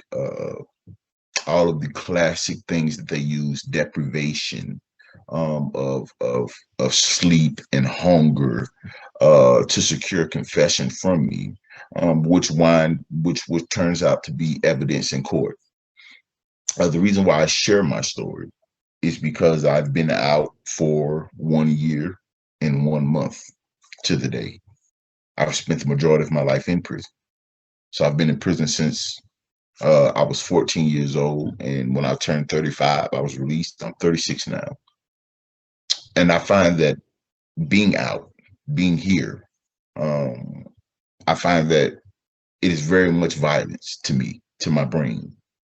The systems that I find, the encumbrance I find in trying to do things that are progressive in my life, trying to integrate into education. There are certainly deficits that I have, but those deficits, they don't stop me. I simply adapt and adjust because I have a tendency to adapt and adjust. But my example is an example of extreme poverty, examples of harsh and unconstitutional sentences that exist in America. We don't hear about it, and I titled it LWOP Child, which stands for life without parole, and then you have child on the end. You have people that are like me. We're very few in number who go through puberty in incarceration and live the entirety of their lives in prison. Only 2% of that population, or a lot less than 2%, but 2% of that population ever are released. And if they're released, it is over the age of 50. And so I share my story to bring the realization to things of where we are and where people are who need to integrate. You have an entire population of people who are meaningful and good citizens. They believe in the law. They believe in being good people. They want to do good, but they don't have the chance. And even now, being out and learning, I'm finding that the will to do good is not enough. Having the ideas of being able to help and reach back, because my freedom depends on me being able to reach back and help somebody obtain the same freedom and also be successful in their freedom. For me, everything else is incarceration. So I present my life from this standpoint. I taught myself to read. I taught myself to write. I taught myself algebra. I love algebra. I taught myself these subjects, not being able to actually enroll in the classes and do those subjects. And the reason why I taught myself those subjects and I learned to read books and understand authors, and understand the historical basis surrounding me is because these disadvantages exist because these systems have been in place far before I was born. They were meant to put me in a place of disenfranchisement. And I'm finding that that disenfranchisement has the illusion. It has the illusion of being able to be successful in it. But there still are other systems and other systems behind them that ensure that at some point you can't surmount the odds. And you know, I'm not as articulate. I don't really deal with the facts of all of the information that the presenters have brought. I've read some of the information. I've waded through it, and I've come to the realization is that action is now what we need. We need a better way to integrate. We need better systems of accountability for the people who are involved in this integration. And it's because I took the time, a lot of time of my life, to look at these things and to prepare myself for this, that I'm committed to it. There should never be a child who has to worry about whether or not he's going to die in prison. That should never be a treatment that we accept. Those things are considered unconstitutional today, but it's still happening. So I just present to you a real example of a miscarriage of our judicial system. We all understand that the judicial system is not working. We have a population that when I was arrested, the population was around 1 million. It was around about 900,000 inmates. That has doubled since then, and the trend continues to go further. Mass incarceration isn't a concept. It isn't an era in American history. It's a reality for me because I've seen prisons go from just being people to being too many people to being so many people that they're actually they aren't able to accommodate the people that they have.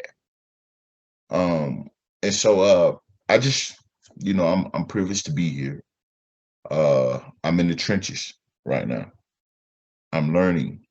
I'm enrolled at Salt Lake Community College, dedicated to being a student, dedicated to getting credentials and understanding how to articulate these things and speak about them freely. But this is still the challenge. I still